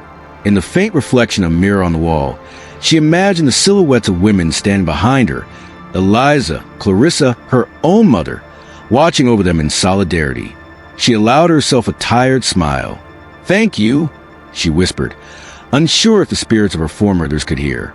Then, holding her son close, Eleanor crossed the threshold into the room her grandmother had once prepared for her, a room of light, not of shadows, and gently shut the door against the storm and the night. The storm did not stop by morning. The sky remained a leaden gray, rain tracing veins across the windows like the house itself was bleeding memory. Eleanor sat at the kitchen table, her son asleep against her chest, and before her, laid out with the reverence of ancient scripture, were the scrolls and journals she had taken from the sealed room. Every word trembled with hidden meaning. Names, dates, diagrams of the cradle carved into the wood. And one passage nearly faded into invisibility, marked in her grandmother's handwriting with a single phrase: "The door opens every 12th year." Underneath, a rough sketch, a map of the Lang estate. At its center, beneath the floor plan of the house, was a circle, not a room, a pit. The ink surrounding it was darker, more forceful, like it had been written with urgency. Or blood. Eleanor traced the lines with a trembling finger. Her mind replayed the cries from beneath the floor, the hand that had reached from the carved crib, and the scroll's repeated warnings. If the cradle is not rocked by blood, it will be rocked by shadow. If the door is not sealed, it will be open from within. A sudden crack echoed through the house. Eleanor flinched, arms tightening around her son. But it wasn't thunder. It came from the nursery. She moved without thinking, up the stairs, through the hallway, each step like running into a path she had tried to outrun. The nursery door stood ajar. It hadn't been when she left it. She had locked it. She remembered locking it. She nudged the door open. The crib was rocking. Not slowly, not sweetly, violently. Empty. The baby in her arms squirmed, crying out. At the same time, the closet door creaked open, inch by inch. Eleanor braced herself. The light from the hallway poured in behind her and struck something carved into the inside of the closet wall. The same eye, the same cradle, and below it, Isaac. Her knees buckled. Isaac, the name under the floor, the name the house whispered. And now it was here, her son's name. The rocking stopped. In the silence, the floor let out a long, slow sigh, like something beneath it had turned in its sleep. And far beneath the house, something began to knock. Once, twice, then 12 times. Eleanor clutched her child to her heart. The 12th year had already begun. The clock stopped ticking the night Isaac closed his eyes. That was 12 years ago. Since then, no bell had rung in Langsville. No bird sang near the house. No calendars turned. Only the boy in his bed, still breathing, still warm, still asleep. Eleanor never left. She stayed in the same room, the same chair, by the same window, cracked at the top corner. Morning came, but the sun never quite touched Isaac's face. It stopped at the foot of the bed, like it, too, was afraid to wake him. Doctors came and left. Machines were useless. Scans found nothing. No coma, no brain damage. It's as if, one whispered, he's just not all here. And he wasn't. Eleanor knew. She knew it from the way the walls still whispered. From the way the mirror still fogged at exactly 3:13 a.m., from the way the lullabies still hummed, but not from her, from the other her, because every night, at exactly 3:13 a.m., she walked into the room. Another Eleanor, same face, same dress, same scar behind the left ear, but eyes like frosted glass. The other Eleanor would sit in the rocking chair, fold her hands, and hum. The song never changed. It was the one Eleanor herself had sung to Isaac on the night she banished the shadow. But in the other's mouth, the melody curled backward, notes in reverse, words inside out, a lullaby that unraveled time. Eleanor tried to speak to her, tried to scream, to grab, but every time she froze, like her body knew, this is not your time. The clock remained stuck at midnight. Even when the sun rose, even when Eleanor lit candles, even when winter came and snow blanketed the windows, midnight never left. The boys slept, and the mother watched, while the other mother sang. And outside the house, beneath the roots of the oldest tree, the cradle still rocked. Luan hien ti chi ti. Saw chep. From daytime import daytime. Hashtag create the complete text for episode 5 by concatenating all 5 parts. Episode _5 title equals The Boy Who Dreamed in the Cradle's Voice. Parts equals Part 1, The Night That Never Ends. The clock stopped ticking the night Isaac closed his eyes. That was 12 years ago. Since then, no bell had rung in Langsville. No bird sang near the house. No calendars turned. Only the boy in his bed, still breathing, still warm, still asleep. Eleanor never left. She stayed in the same room, the same chair, by the same window, cracked at the top corner. Morning came, but the sun never quite touched Isaac's face. It stopped at the foot of the bed, like it, too, was afraid to wake him. Doctors came and left. Machines were useless. Scans found nothing. No coma, no brain damage. It's as if, one whispered, he's just not all here. And he wasn't. Eleanor knew. She knew it from the way the walls still whispered, from the way the mirror still fogged at exactly 3:13 a.m., from the way the lullabies still hummed, but not from her, from the other her, because every night, at exactly 3:13 a.m., she walked into the room. Another Eleanor, same face, same dress, same scar behind the left ear, but eyes like frosted glass. The other Eleanor would sit in the rocking chair, fold her hands, and hum. The song never changed. It was the one Eleanor herself had sung to Isaac on the night she banished the shadow. But in the other's mouth, the melody curled backward, notes in reverse, words inside out, a lullaby that unraveled time. Eleanor tried to speak to her, tried to scream, to grab, but every time she froze, like her body knew, this is not your time. The clock remained stuck at midnight, even when the sun rose, even when Eleanor lit candles, even when winter came and snow blanketed the windows. Midnight never left. The boys slept, and the mother watched, while the other mother sang. And outside the house, beneath the roots of the oldest tree, the cradle still rocked. Part 2, the tears that never fell. Eleanor had stopped crying after the 3rd year, not because the pain left, but because something inside her turned to stone. She sat by the bed every day, fed Isaac through a tube, changed his sheets, warmed his hands and hers, and told herself, he's not gone, he's just paused. But even stone remembers water, and on the 12th winter, the tears returned, not from her eyes, from the walls. It began with a leak, a small dark stain, appearing each night on the wallpaper above Isaac's bed, always the same spot, always the same shape. At first, she thought it was water damage, until she touched it and her fingers came away red. Not fresh blood, not wet, just the color of something that had wept too long to stay clean. She peeled the wallpaper back.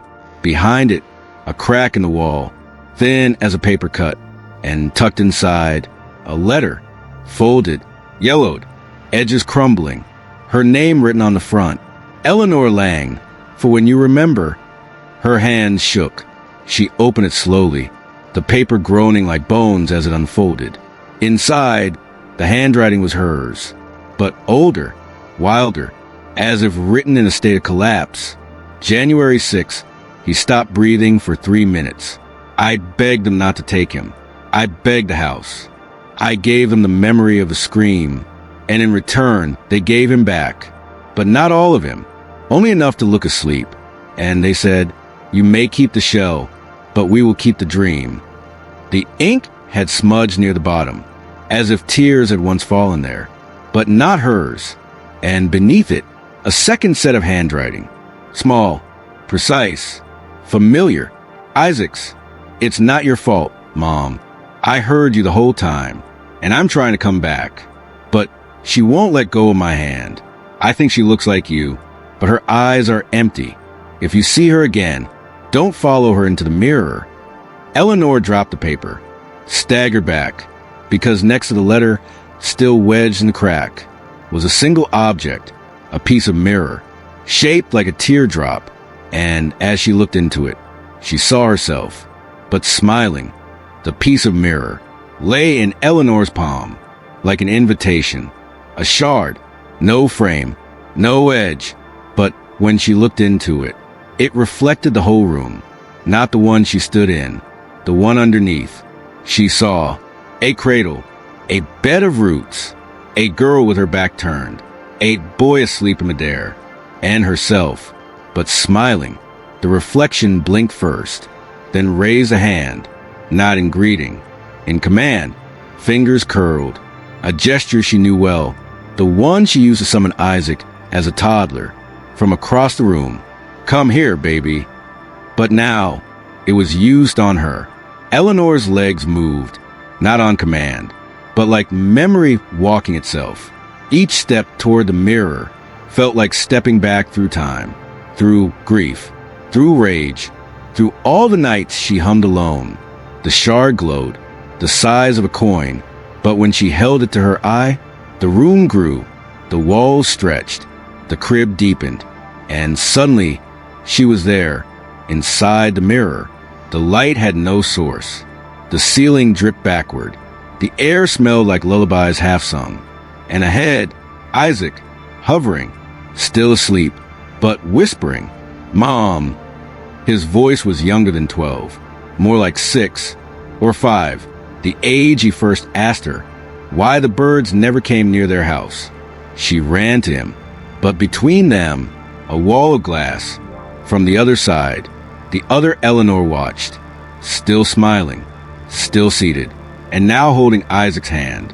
"Let him go," Eleanor begged, but the other only tilted her head. "He's not yours anymore.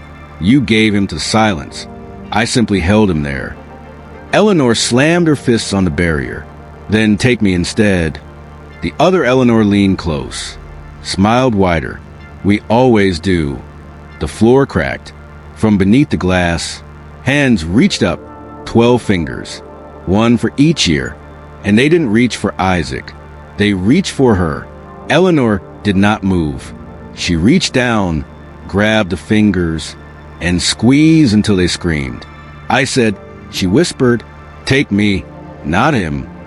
The mirror shattered, all at once, and darkness pulled her in. There was no floor when Eleanor fell.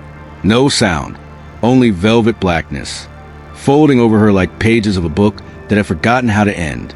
She didn't scream. She listened, because in the quiet, someone was humming. It wasn't her. It wasn't the other. It was a child, soft, off-key. "Sleep, my angel, hush the skies." A lullaby, but sung by a boy. And the moment she heard it, she ran toward it. She landed on her knees, in a hallway that wasn't hers. Wallpaper peeling, the smell of milk and mildew, photos on the walls. All mothers, all pale, all holding babies who didn't look back. The echo whispered, "Eleanor." She turned. No one there, but the photos blinked. Their eyes rolled in their sockets, tracking her. And then they spoke in unison. "You don't belong here. You loved too hard. You stayed too long. You ruined the offering." She ran. Down the hall, past portraits that cried milk, past cribs that rocked themselves, without children in them. At the end of the corridor, a mirror, cracked, flickering with light. She stepped through. Now, a nursery made of bone. White walls, mobile made of teeth, and a woman kneeling over a cradle, carved from her own spine. Eleanor recognized her. "Clarissa," she whispered. Her grandmother turned, eyes black with mourning. "You're the first to come this far," she said. "But you can't take him yet. You must first take me." Clarissa held out a knife, bone-hilted, warm, still dripping. Eleanor stepped back. "No, I'm not here to kill what came before. I'm here to end what never should have begun."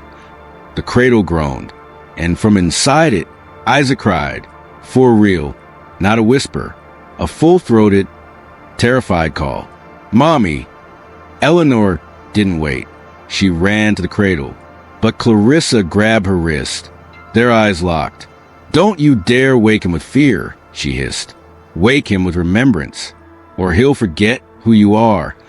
Eleanor closed her eyes, began to sing, not the old lullaby, the one she wrote when he turned 5, the silly one about monsters eating broccoli, the one only he knew. From inside the cradle, a giggle, then a hand, then a voice. "That's Mom. That's really her." The cradle crumbled, the hallway collapsed, and Clarissa whispered, "Finish it, Ellie," and the silence. All at once, and darkness pulled her in. Eleanor opened her eyes to candlelight. Real, warm. The room smelled of lavender and iron. Rain tapped gently on the window. The old clock ticked, for the first time in 12 years. And beside her, Isaac, eyes open, breathing, alive. He stared at her without blinking. A second passed. Then, too, his lips parted. "Did you come get me?" Eleanor couldn't speak. She just nodded. "I heard you," he whispered. Every time. She gathered him into her arms, sobbing for the first time in over a decade. His heartbeat against hers was the only thing keeping her from screaming, because now he was awake. But now the price would come. That night, she let him sleep in her bed. He curled against her like when he was small. And at 3:13 a.m., she didn't freeze. She sat up, watched the hallway, waited, but no one came.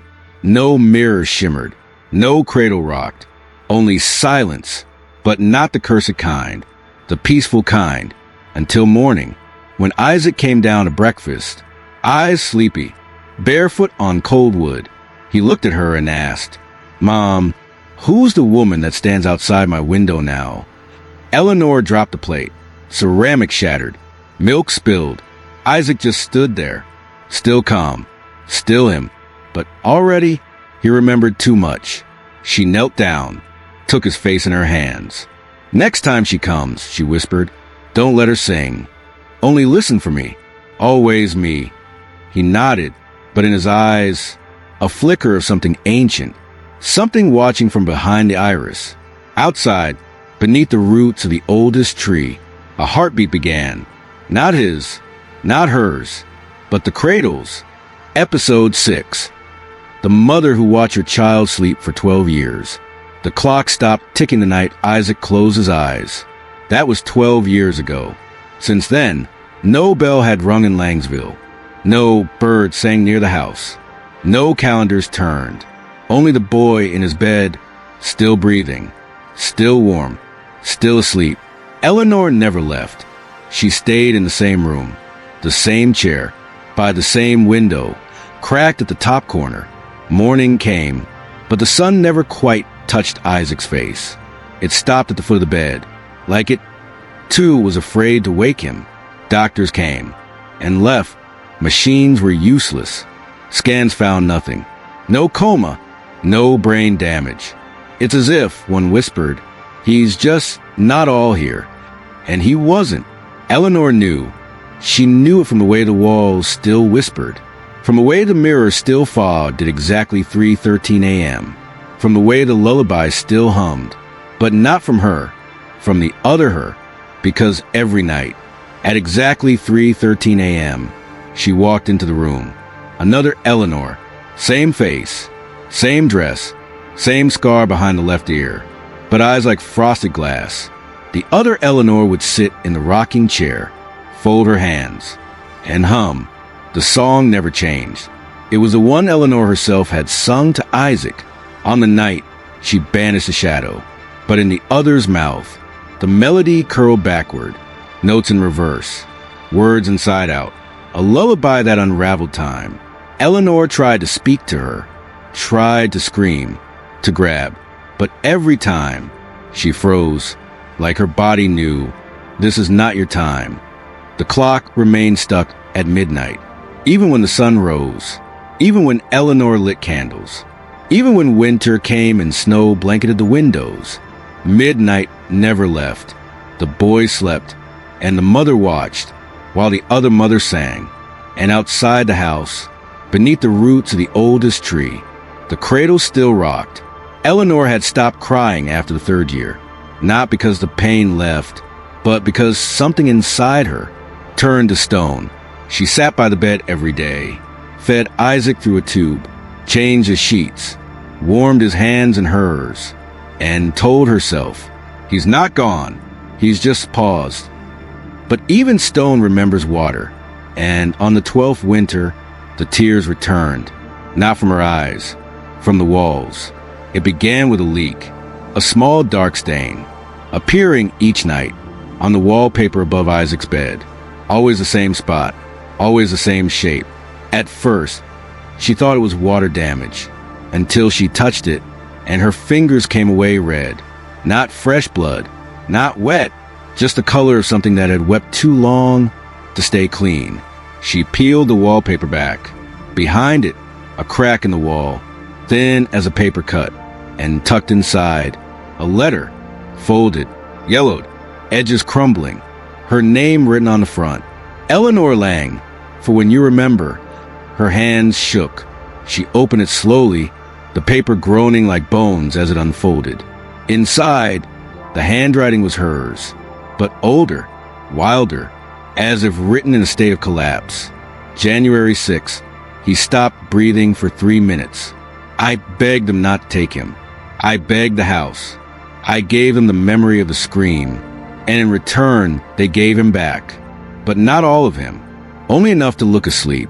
And they said, "You may keep the shell, but we will keep the dream." The ink had smudged near the bottom. as if tears had once fallen there, but not hers. And beneath it, a second set of handwriting. Small, precise, familiar. Isaac's. It's not your fault, Mom. I heard you the whole time, and I'm trying to come back. But she won't let go of my hand. I think she looks like you, but her eyes are empty. If you see her again, don't follow her into the mirror. Eleanor dropped the paper, staggered back, because next to the letter, still wedged in the crack, was a single object, a piece of mirror, shaped like a teardrop. And as she looked into it, she saw herself, but smiling. The piece of mirror lay in Eleanor's palm, like an invitation, a shard, no frame, no edge. But when she looked into it, it reflected the whole room, not the one she stood in, the one underneath. She saw a cradle, a bed of roots, a girl with her back turned, a boy asleep in midair, and herself, but smiling. The reflection blinked first, then raised a hand, not in greeting, in command, fingers curled, a gesture she knew well, the one she used to summon Isaac as a toddler. From across the room, "Come here, baby." But now, it was used on her. Eleanor's legs moved, not on command, but like memory walking itself. Each step toward the mirror felt like stepping back through time, through grief, through rage, through all the nights she hummed alone. The shard glowed, the size of a coin, but when she held it to her eye, the room grew, the walls stretched, the crib deepened, and suddenly she was there, inside the mirror. The light had no source. The ceiling dripped backward. The air smelled like lullabies half sung. And ahead, Isaac, hovering, still asleep, but whispering, "Mom." His voice was younger than 12, more like 6 or 5, the age he first asked her why the birds never came near their house. She ran to him, but between them, a wall of glass. From the other side, the other Eleanor watched, still smiling, still seated, and now holding Isaac's hand. "Let him go," Eleanor begged, but the other only tilted her head. "He's not yours anymore. You gave him to the silence. I simply held him there." Eleanor slammed her fists on the barrier. "Then take me instead." The other Eleanor leaned close, smiled wider. "We always do." The floor cracked. From beneath the glass, hands reached up, 12 fingers, one for each ear, and they didn't reach for Isaac. They reached for her. Eleanor did not move. She reached down, grabbed the fingers, and squeezed until they screamed. "I said," she whispered, "take me, not him." The mirror shattered, all at once, and darkness pulled her in. There was no floor when Eleanor fell. No sound, only velvet blackness, folding over her like pages of a book that had forgotten how to end. She didn't scream. She listened, because in the quiet, someone was humming. It wasn't her. It wasn't the other. It was a child, soft, off-key. "Sleep, my angel, hush the skies." A lullaby, but sung by a boy. And the moment she heard it, she ran toward it. She landed on her knees, in a hallway that wasn't hers, wallpaper peeling, the smell of milk and mildew, photos on the walls, all mothers, all pale, all holding babies who didn't look back. The echo whispered, "Eleanor." She turned, no one there, but the photos blinked. Their eyes rolled in their sockets, tracking her, and then they spoke in unison. "You don't belong here. You loved too hard. You stayed too long. You ruined the offering." She ran, down the hall, past portraits that cried milk, past cribs that rocked themselves, without children in them. At the end of the corridor, a mirror, cracked, flickering with light. She stepped through. Now, a nursery made of bone, white walls, mobile made of teeth, and a woman kneeling over a cradle, carved from her own spine. Eleanor recognized her. "Clarissa," she whispered. Her grandmother turned, eyes black with mourning. "You're the first to come this far," she said, "but you can't take him yet. You must first take me." Clarissa held out a knife, bone-hilted, warm, still dripping. Eleanor stepped back. No, I'm not here to kill what came before. I'm here to end what never should have begun. The cradle groaned, and from inside it, Isaac cried. For real, not a whisper, a full-throated, terrified call. Mommy! Eleanor didn't wait. She ran to the cradle, but Clarissa grabbed her wrist. Their eyes locked. Don't you dare wake him with fear, she hissed. Wake him with remembrance, or he'll forget who you are. Eleanor closed her eyes, began to sing. Not the old lullaby, the one she wrote when he turned 5. The silly one about monsters eating broccoli. The one only he knew, from inside the cradle. A giggle, then a hand, then a voice. That's Mom. That's really her. The cradle crumbled. The hallway collapsed. And Clarissa whispered, "Finish it, Ellie." And the silence. Eleanor opened her eyes to candlelight. Real, warm. The room smelled of lavender and iron. Rain tapped gently on the window. The old clock ticked, for the first time in 12 years. And beside her, Isaac, eyes open, breathing, alive. He stared at her without blinking. A second passed. Then, too, his lips parted. Did you come get me? Eleanor couldn't speak. She just nodded. I heard you, he whispered. Every time. She gathered him into her arms, sobbing for the first time in over a decade. His heartbeat against hers was the only thing keeping her from screaming, because now he was awake. But now the price would come. That night, she let him sleep in her bed.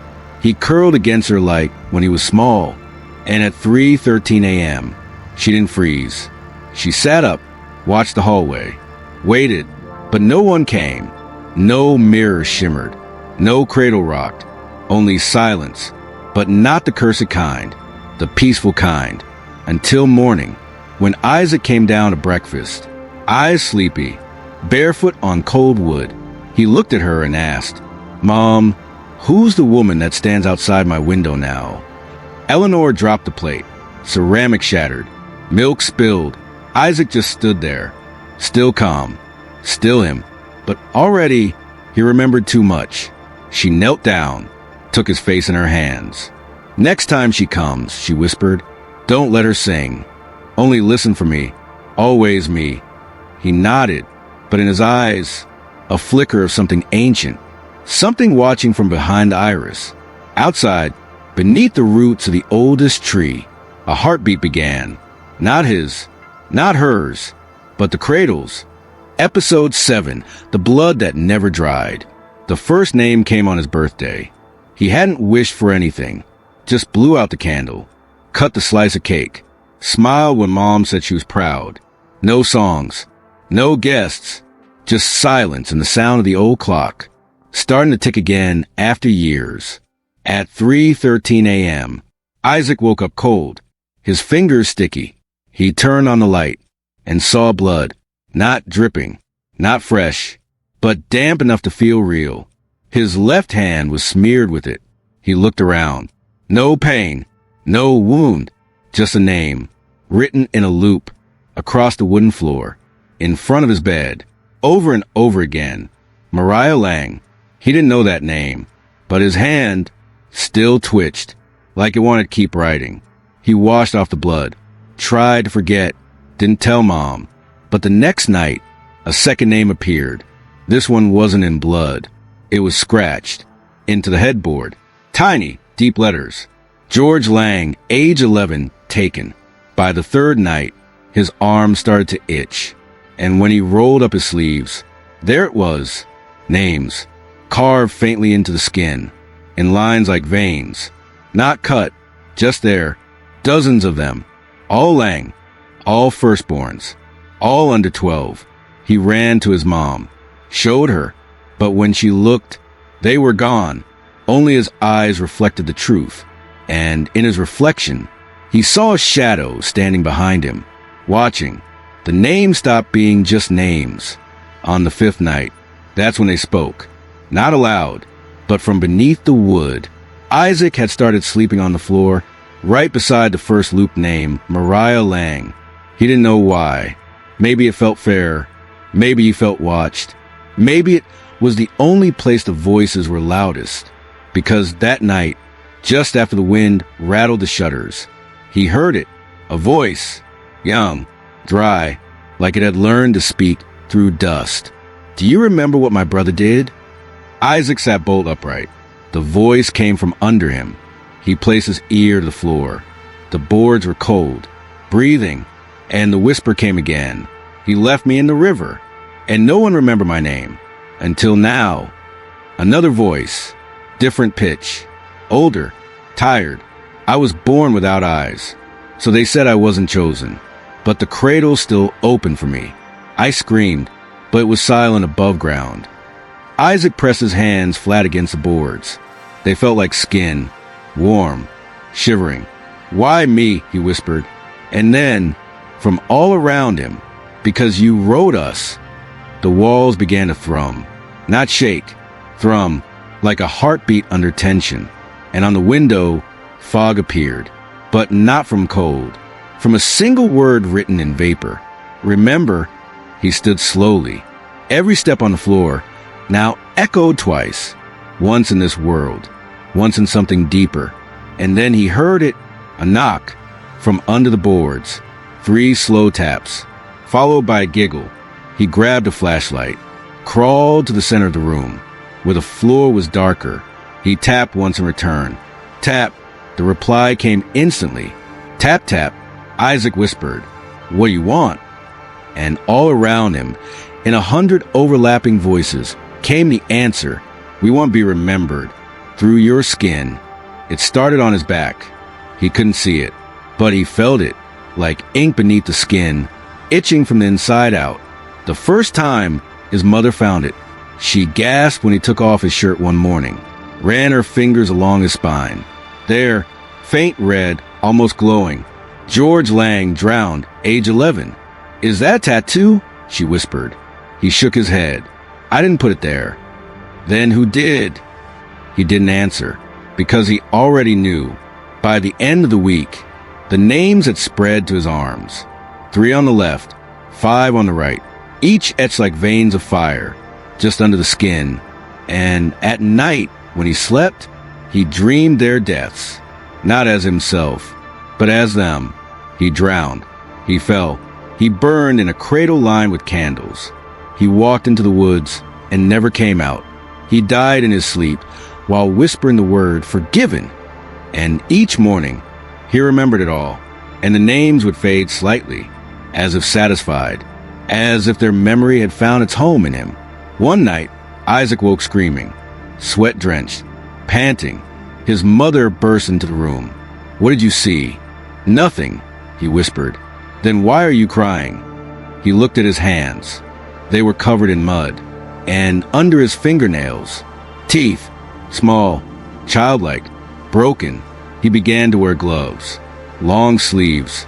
He stopped looking in mirrors, because when he did, he didn't just see himself.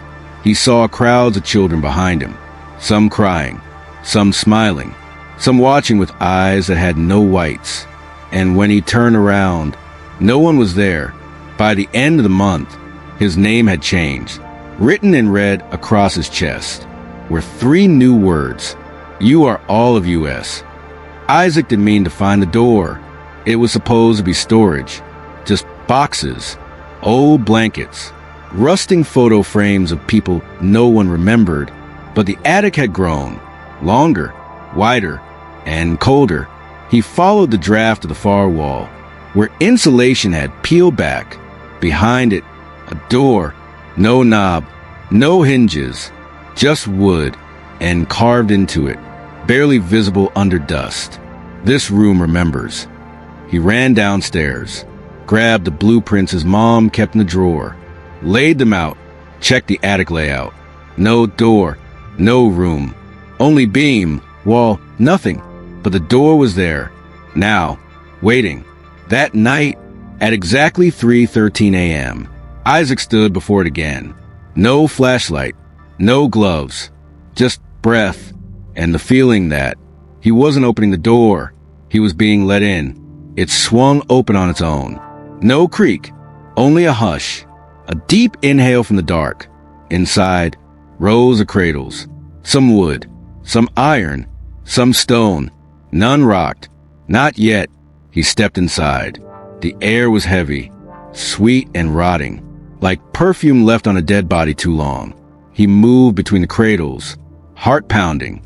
Each one had a tag, not a name, a sentence, carved in bone, wired to frame, stillborn but dreaming, left in fire, returned in frost, died in crib, still hears father's voice, grew up inside another skin, in the farthest corner, a cradle made of glass, empty, except for one thing, a folded piece of cloth, his baby blanket. He hadn't seen it since he was a toddler, but he knew the texture, the burn mark near the edge, and next to it, his name, Isaac Lang, remembered too much, dreamed too far. Then he heard it, a breath, not his. He turned, and every cradle in the room rocked once, together. Then a voice, from nowhere and everywhere, from the ceiling, the floor, his own skull. The more you carry, the more the cradle calls. They are not done with you, and neither am I. He ran, but the door was gone, only more cradles, and behind him, one of them laughed. Isaac didn't mean to find the door.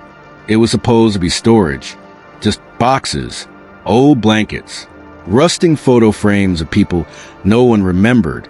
But the attic had grown, longer, wider, and colder. He followed the draft to the far wall, where insulation had peeled back. Behind it, a door, no knob, no hinges, just wood, and carved into it, barely visible under dust. This room remembers. He ran downstairs, grabbed the blueprints his mom kept in the drawer, laid them out, checked the attic layout. No door, no room, only beam, wall, nothing, but the door was there, now, waiting. That night, at exactly 3:13 a.m., Isaac stood before it again. No flashlight, no gloves, just breath, and the feeling that he wasn't opening the door. He was being let in. It swung open on its own. No creak, only a hush, a deep inhale from the dark. Inside, rows of cradles, some wood, some iron, some stone, none rocked. Not yet. He stepped inside. The air was heavy, sweet and rotting, like perfume left on a dead body too long. He moved between the cradles, heart pounding. Each one had a tag, not a name, a sentence, carved in bone, wired to the frame, stillborn but dreaming, left in fire, returned in frost, died in crib, still hears father's voice, grew up inside another skin, in the farthest corner, a cradle made of glass, empty except for one thing, a folded piece of cloth, his baby blanket. He hadn't seen it since he was a toddler, but he knew the texture, the burn mark near the edge, and next to it, his name, Isaac Lang, remembered too much, dreamed too far. Then he heard it, a breath, not his. He turned, and every cradle in the room rocked once, together. Then a voice, from nowhere and everywhere, from the ceiling, the floor, his own skull. The more you carry, the more the cradle calls. They are not done with you, and neither am I. He ran, but the door was gone, only more cradles, and behind him, one of them laughed. Episode 8, The Cradle That Became a Door. It began with the humming, soft, far off, like wind threading through old teeth. Eleanor heard it first, 2 weeks after Silas vanished. She was hanging laundry when it came, a lullaby, familiar, but wrong.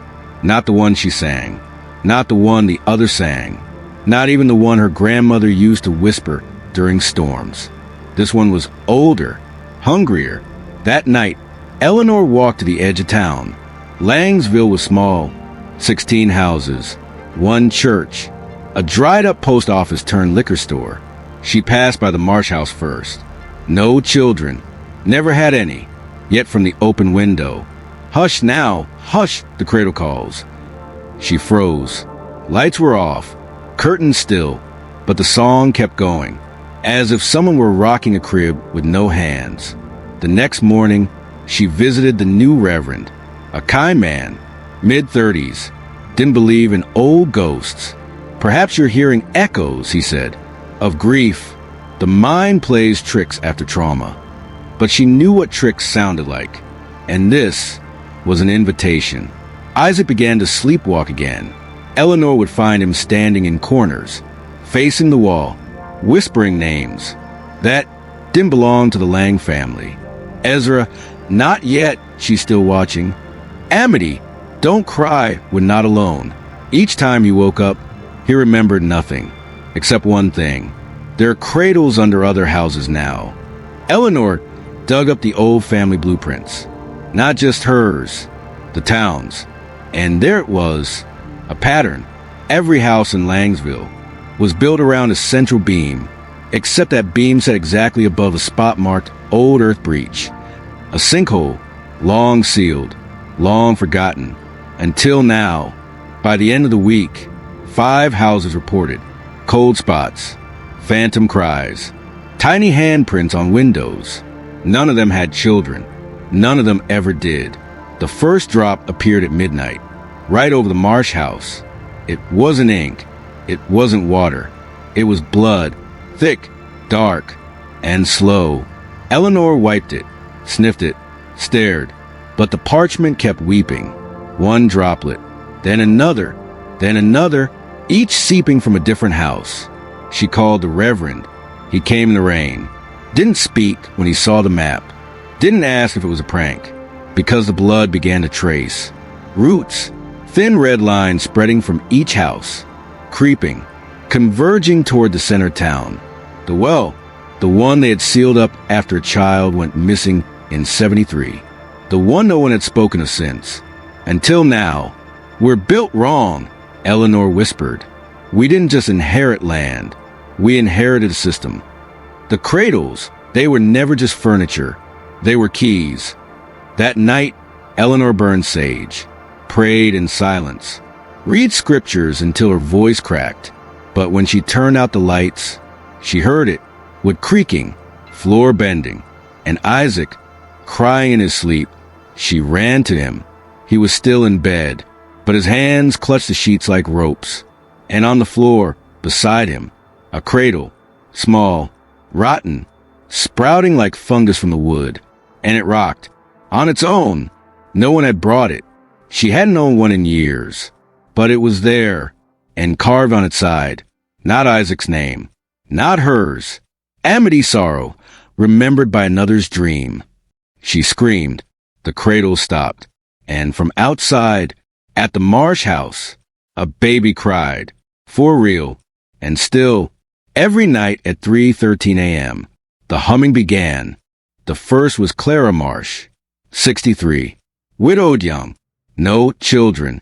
But when Eleanor knocked on her door, Clara answered with red eyes. "I knew you'd come," she whispered. Inside, the cradle was already there. Old, hand-carved, rocking gently. A single tear had fallen on its pillow. "I dreamed of her," Clara said, "every night this week. Her name was Eliza. She liked lilacs and hated thunder. She died when she was 6, but I never gave birth." Eleanor didn't speak, only looked at the pillow. There, embroidered by hand, Eliza Marsh, gone before breath. The next house, Darla Finch, 41, infertile for decades, never married. "Mine was Jacob," she said. "He was born with one eye, the left one, but he laughed when he saw dogs. I remember his laugh. I remember it because I never heard it. House after house, door after door, each woman said the same thing. I didn't have a child, but I remember their skin, their breath, the way they looked at me when they died. It wasn't memory. It was invasion, as if the village itself had grown tired of burying dreams and decided to plant them in the living." Eleanor returned home. Shaking, Isaac sat at the kitchen table, writing names, not from books, not from stories, from inside. They don't want to hurt us, he said. They want to be held. Just once, even in someone else's arms. Eleanor sat down, held his hands. But if we hold them, what happens to us? Isaac looked up, and his eyes weren't his. It began with the breath, a collective inhale, soft, sharp, synchronized, at exactly 3:13 a.m. Across Langsville, every woman who had ever dreamed of a child woke up clutching their arms as if cradling something warm.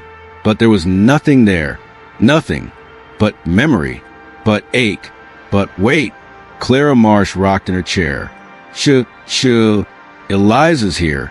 Darla Finch hummed a tune she had never learned. Jacob loves the song. And others, women who never spoke to each other, women who lived alone, women who had buried hope decades ago, now sang, in unison.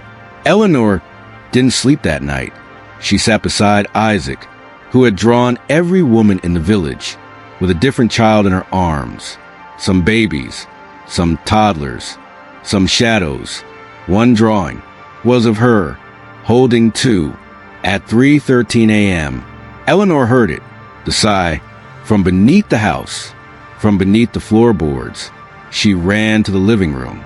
The ground was warm, throbbing, alive, the old spot, the one where Isaac once carved his name in his sleep, the one where the first cradle ever stood.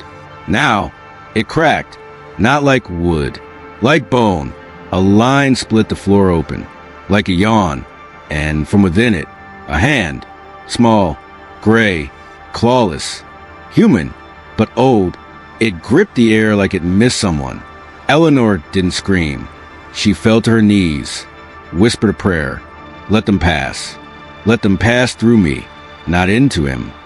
But the voice below answered, You are not the gate. He is. Upstairs, Isaac stood at the top of the stairs, not walking, floating, eyes open, body still, and around his chest, a ring of red thread. He whispered, The door's open now, Mom, and they don't want out. They want in. It wasn't just a hole anymore. It pulsed. It breathed. The split beneath the floor expanded and contracted, like lungs made of wood and memory. From it rose warmth, not fire, not air, flesh, living, old, hungry. Eleanor tried to close it.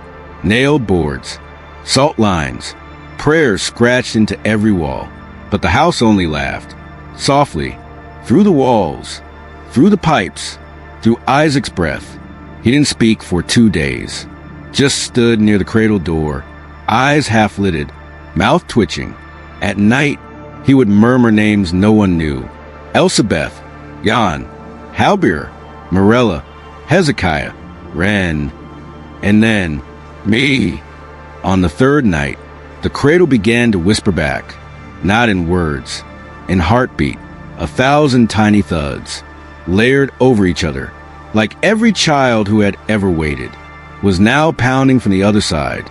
And then the voice came, not male, not female, not child, all of them. The gate has opened. We are breath again, but breath needs lungs, and lungs need a boy. Eleanor stepped forward. Take me? The floor hissed. You are soil. He is seed. And the door opens for no echo. Isaac turned to her, smiled, eyes glowing with blue veins of light. It's okay, Mom. I know who I am now. I'm the cradle, and the door, and the name that keeps them real. Eleanor fell to her knees, tears hot, hands shaking. You're my son. Isaac walked to her, kissed her forehead, and I'll still be just listening from the other side. He stepped into the crack, and it closed like a breath held too long. No scream, no light, no music, just silence, and the faint smell of milk and ash. Outside, every woman in Langsville awoke at once, their arms empty, their dreams quiet, their grief gone, and for the first time, they remembered nothing. Only Eleanor stood at her window, eyes open, mouth closed, and when the wind passed through the trees, she whispered the name only she still knew, Isaac. And far beneath the earth, the door exhaled. Episode 9, The Town That Forgot Its Children. Eleanor knew something was wrong. The moment she saw the picture frame, the one on the mantle, the one she dusted every Sunday, the one that held Isaac's 5th birthday, was now empty. She didn't drop it. She didn't scream. She just stared. The frame was intact, the glass uncracked, but the photo was gone. Not stolen, not burned, just vanished. She turned to the hallway, the growth chart on the wall, little lines penciled in over the years. Isaac, age 6. Isaac, 7.5. Too tall for the hallway, 10. Gone. The marks were still there, but the names? Erased. The pencil had faded like dust from a dream. Eleanor stepped outside. Langsville felt different. Not quieter, just hollow. A wind without echo. A street without memory. Mrs. Finch was tending her garden. Eleanor waved. How's Jacob? A pause. A blink. Jacob who? Eleanor froze. Your son, Jacob Finch. Mrs. Finch tilted her head. I never had children, dear. You must be thinking of someone else. Eleanor went house to house. Every woman, every name, every cradle, every whispered memory, gone. She went to Clara Marsh, the oldest, the wisest, the one who had held a phantom baby in her sleep. Clara, Eliza. Do you remember Eliza? Clara smiled gently. That was the name of my mother. Why do you ask? At the edge of town, Eleanor stood before the church, silent, closed, still stained with wax and psalms. And on the front door, carved in tiny letters, Blessed be the childless. She ran home, tore through drawers, pulled out old schoolwork, drawings, toys, shoes, all gone, only dust left behind, only silence where there should have been echoes. Except one thing remained, the mirror shard, still tucked in her nightstand, still glowing faintly with the light of lullabies. And when she looked into it, Isaac stared back, but behind him, not shadows, not ghosts, trees, tall, twisting, and on every trunk, a child's name, carved with care. Weeping sap like tears. The forest behind Langsville wasn't on any map. People called it the backing, a lazy term, an afterthought. No one went there, but Eleanor did, with the mirror shard in one hand, and Isaac's last drawing in the other, a sketch of trees with faces that weren't faces. The moment she crossed the tree line, the wind stopped. No birds, no insects, just air, heavy, wet, alive. The trees were tall, taller than she remembered, twisting like they were trying to reach each other, but couldn't. Their bark was too thick, too veined. And then she saw it, a name carved into one, not fresh, not old, moving, letter by letter. It traced itself as she watched. Isaac Lang. Below it, forgotten by tongue, remembered by root. She stepped closer, touched the bark. It pulsed, once, like a heart too deep to hear. And from inside, a voice, not loud, not crying, just breathing. Mama. Eleanor dropped to her knees, pressed her cheek to the tree. The wood was warm. It smelled like milk and fire and old wool blankets. She whispered, I'm here. And the tree responded, not in words, but in names, spoken on the wind, from one tree to the next, like a chant. Eliza, Jacob, Jan, Halber, Morella, Wren, Isaac. She turned in a circle. Every tree now whispered, some in laughter, some in coughs, some in sleep-talk murmurs only a mother could understand. And carved on their trunks, hundreds of names, none remembered by the town, all remembered by the forest. She stumbled deeper until she found one tree, split open down the center. Inside, a hollow, and in the hollow, a cradle, grown from bark, lined with moss. rocking gently with no wind. And on the cradle's side, not a name, a sentence. He kept the door closed. So we made another. Eleanor gasped, because she understood Isaac hadn't sealed the curse. He had delayed it, but now the forest was becoming womb. And then, a giggle behind her. She turned. Nothing but the trees still whispering. And one new voice joined the chorus. Mom. The first whisper came the morning after. Soft, sharp, right behind her ear, though no one stood there.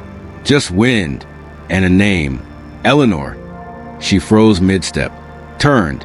Nothing but her coffee mug slipped from her hand, because for the first time in years, she couldn't remember how Isaac liked his eggs.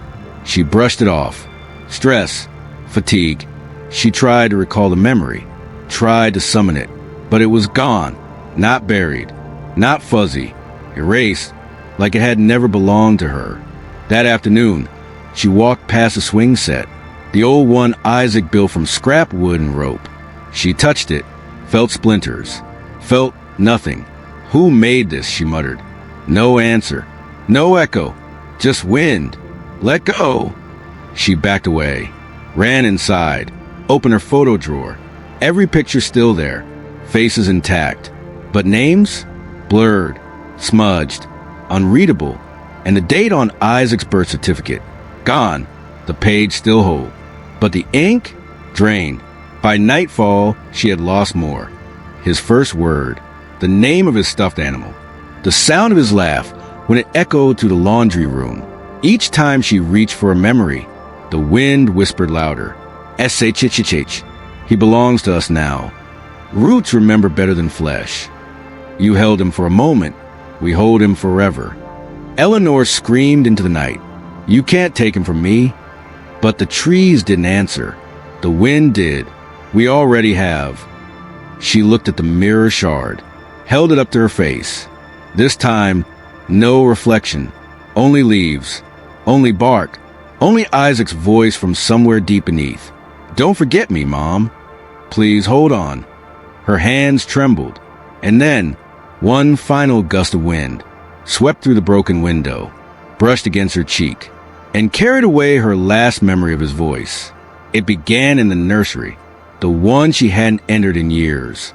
She didn't even remember why she opened the door that night, only that it felt necessary, like someone had whispered the command. From beneath the floor, the cradle was still there, dusty, empty, still rocking. But it wasn't the cradle that stopped her heart. It was the wall. At first, she thought it was mold. Dark patches, moist, round. But then, one blinked. She staggered back. Another blinked. Then two. Then five. Tiny eyes. Some brown. Some green. Some gray. All watching. But not her. The room. They followed her gaze. Matched her breath. Synchronized to her pulse. She turned to run. And froze. The hallway wall. The stairs. The kitchen table legs. All growing them. Wet. Blinking. Multiplying. She slammed the bathroom door. Locked it. Looked into the mirror. Still there. Her reflection. But behind her. Eyes. Dozens. And on the mirror's edge. Scratch and fog. We remember so you don't have to. She fell to her knees. Covered her face. Tried to scream. But something soft brushed her hands. She opened her palms. A single eye. Detached. Still blinking. Inside it, a flicker, a memory. Isaac, age 7, covered in paint, laughing, saying, Mom, I made a monster. The eye rolled and whispered, this one is safe now. Choose another. Eleanor began to understand. The house was recording. The forest had opened a second archive inside her home. And now the eyes were building a new child because the town had forgotten. But the house hadn't, and deep in the forest, beneath the tree with her son's name carved twice, something small and soft opened its own eye for the first time. It stood at the threshold of her room, small, barefoot, head tilted, eyes blinking, not in fear, but in rhythm. 12 eyes, each a different color, each once grown from her wall, now assembled. Eleanor didn't scream. She couldn't. The child stepped forward. Its skin was not bruised, but mottled like bark layered over soft clay. Its breath fogged the air, but the fog curled into letters. Words Eleanor couldn't read, but remembered. Somehow, the child looked up, all 12 eyes blinking independently, and in a dozen voices. Young, old, unsure, angelic, it whispered, "You forgot us, so we became one." She fell to her knees. Tears welled. "I didn't mean to. I didn't want to. They took you from me." The child approached, kneeling, not touching, just watching. "Then name us, so we stay." Eleanor trembled. She opened her mouth. No name came, only one word, one that had lived in her throat since Isaac vanished. "Son." The child blinked. All eyes aligned, and for a moment, the voice was only Isaac's. "That's enough." It reached out a hand, placed it gently on hers, and in a flash, every memory returned. His laugh, his first lost tooth, the backyard painting, the broken leg, the fear, the cradle, the shadow, the price, the choice, the silence. She wept, and the child smiled. "Now we can sleep." The house grew quiet. The wind stilled. The eyes along the walls closed, one by one, and in Eleanor's arms, the child exhaled and turned to ash, not burned, returned to root, to soil, to silence. The next morning, Eleanor awoke to birds. For the first time in years, she stepped outside. No eyes, no blood, no whispers, only wind, and one single name carved into the dirt by her porch. Mother. Episode 10, the song that crawled into their bones. It started on the last night of frost, a night where nothing moved. Not the trees, not the smoke in chimneys, not even the breath between two thoughts. And then, a hum, low, ancient, uninvited, not in the air, not in the ears, in the bones. Clara Marsh was the first. She hadn't sung in years, not since Eliza, but that night, her mouth moved, not in words, just melody, one long thread of sound, that she didn't understand, but couldn't stop humming. The next day, she looked in the mirror. Her lips were cracked, but her skin, flushed, warm, alive, and something beneath her belly moved. She went to the clinic. No appointments were available, because 6 other women had already come that morning, all with the same complaint. "I feel full, but I haven't eaten. I'm warm at night, burning. And this song, it won't stop." Dr. Landry ran tests. No results. No fevers. No infections. No heart murmurs. Only movement beneath the ribs, beneath the womb, beneath the spine. By the end of the week, 12 women were humming. By the end of the month, they were all pregnant. No fathers, no memories, no conception, only the song. It came every night at 3:13 a.m., the same hour Isaac vanished. Eleanor heard it too, but in her case, the song didn't crawl. It begged, it cried, it clung to her bones like moss. And in the mirror shard, Isaac no longer appeared, only a dark cradle, rocking, and above it, a mouth, singing with no body. Eleanor whispered to herself, "This isn't birth, it's summoning." Dr. Landry had delivered over 300 babies in her life, but she had never seen this. The sonogram showed shapes, not human, not inhuman, just moving rhythm, not pulsating like a heart, not swirling like amniotic fluid, but vibrating like sound, like a melody. She turned up the volume. Instead of a heartbeat, a note, clear, low, not from the machine, not feedback, a single tone, and behind it, whispers. "Hush now, hush bone to bone." She moved to the next patient. Same result. No fetus, no spine, just a swirl of air and pitch. taking the form of a curled infant. Only when she closed her eyes. She called the hospital in the city, asked for a specialist, sent the sonograms. Their response, "What software are you using? The scan is empty." Dr. Landry blinked, because when she looked again, so were the images. Nothing. No shapes. No vibration. Just black. The women still felt movement, still hummed, still grew. Their bellies swelled. But the song grew louder too. At night, they couldn't sleep, couldn't eat, couldn't speak above a whisper, because the thing inside them hated other noise. Clara Marsh collapsed in the market, whispered with her last breath before passing out. I can hear him thinking. Darla Finch scratched the walls of her bedroom until her fingers bled, carving a single word over and over. Tune. Dr. Landry visited Eleanor, asked if she felt anything strange. Eleanor smiled gently, sadly. My child's already in the song. I know its verses. I know what comes next. The doctor frowned. And what is that? Eleanor looked out the window, toward the trees. A scream in perfect harmony. That night, Dr. Landry recorded the hum. From under one woman's ribcage, she slowed the audio, reversed it, layered it, and heard something no one should hear. We are breath, before bone. Feed us music, or feed us you. It happened in silence. No screams, no water breaking, no contractions, only humming. Clara Marsh sat on her bed, still, smiling, hands on her belly. The nurses waited. Monitors watched. Nothing changed until 3:13 a.m. Then, the room shook, not the floor, the air, as if the world had drawn a breath it couldn't hold anymore. And Clara sang, not a lullaby, not a hymn, a song no one taught her, low, spiral-shaped, rising in loops. The monitors flatlined, not from death, from interference, and from her open mouth. Light poured out, not bright, not burning, just vibrating, like fog that knew how to dance. The nurses screamed. One ran, one fainted. Dr. Landry stayed, watched as the fog gathered in the center of the room, took shape, and then laughed, a child's laugh, but not one voice.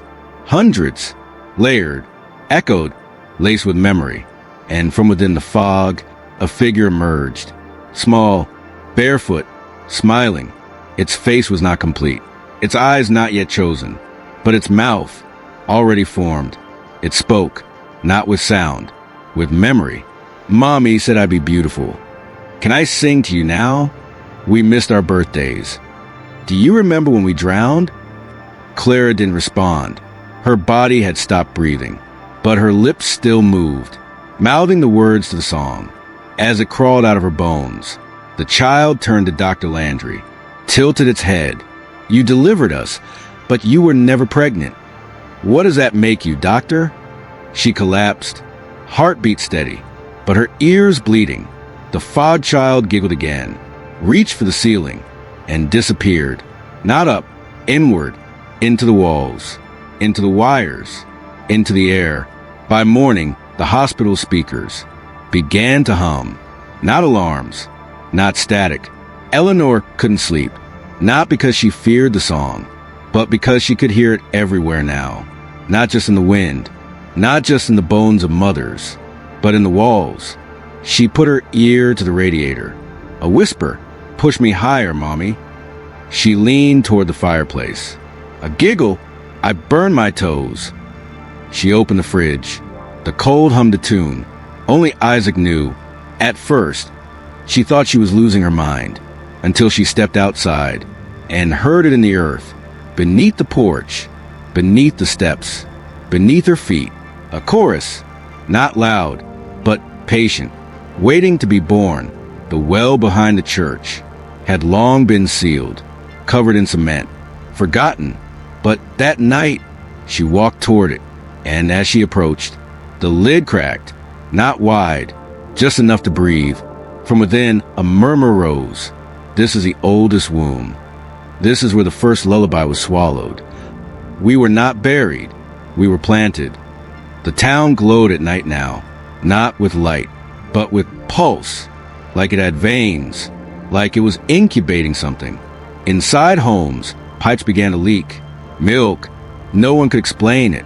No one remembered buying any. But the smell was always warm, sweet, familiar, like a nursery. The windows fogged, and on the glass, fingerprints appeared. Small, tiny palms, dragging down like they wanted out. Or in the attic, Eleanor found something that hadn't been there before. A crib, built to which she didn't own, carved with names she couldn't pronounce. And in the crib, a songbook, every page blank, except one, written in charcoal. Langsville will give birth again, and again, until every forgotten child has a mouth, and a mother to silence their song. A song, the same one Clara sang, as she died with a smile. It began at 3:12 a.m., 1 minute early. The wind stilled, the trees froze, and then a tone, one note, low, pure. It came from beneath the town. Then a second note, from the church bell, though no one rang it. Then another, from the pipes under Clara Marsh's kitchen. Then another, from the fireplace in Eleanor's room.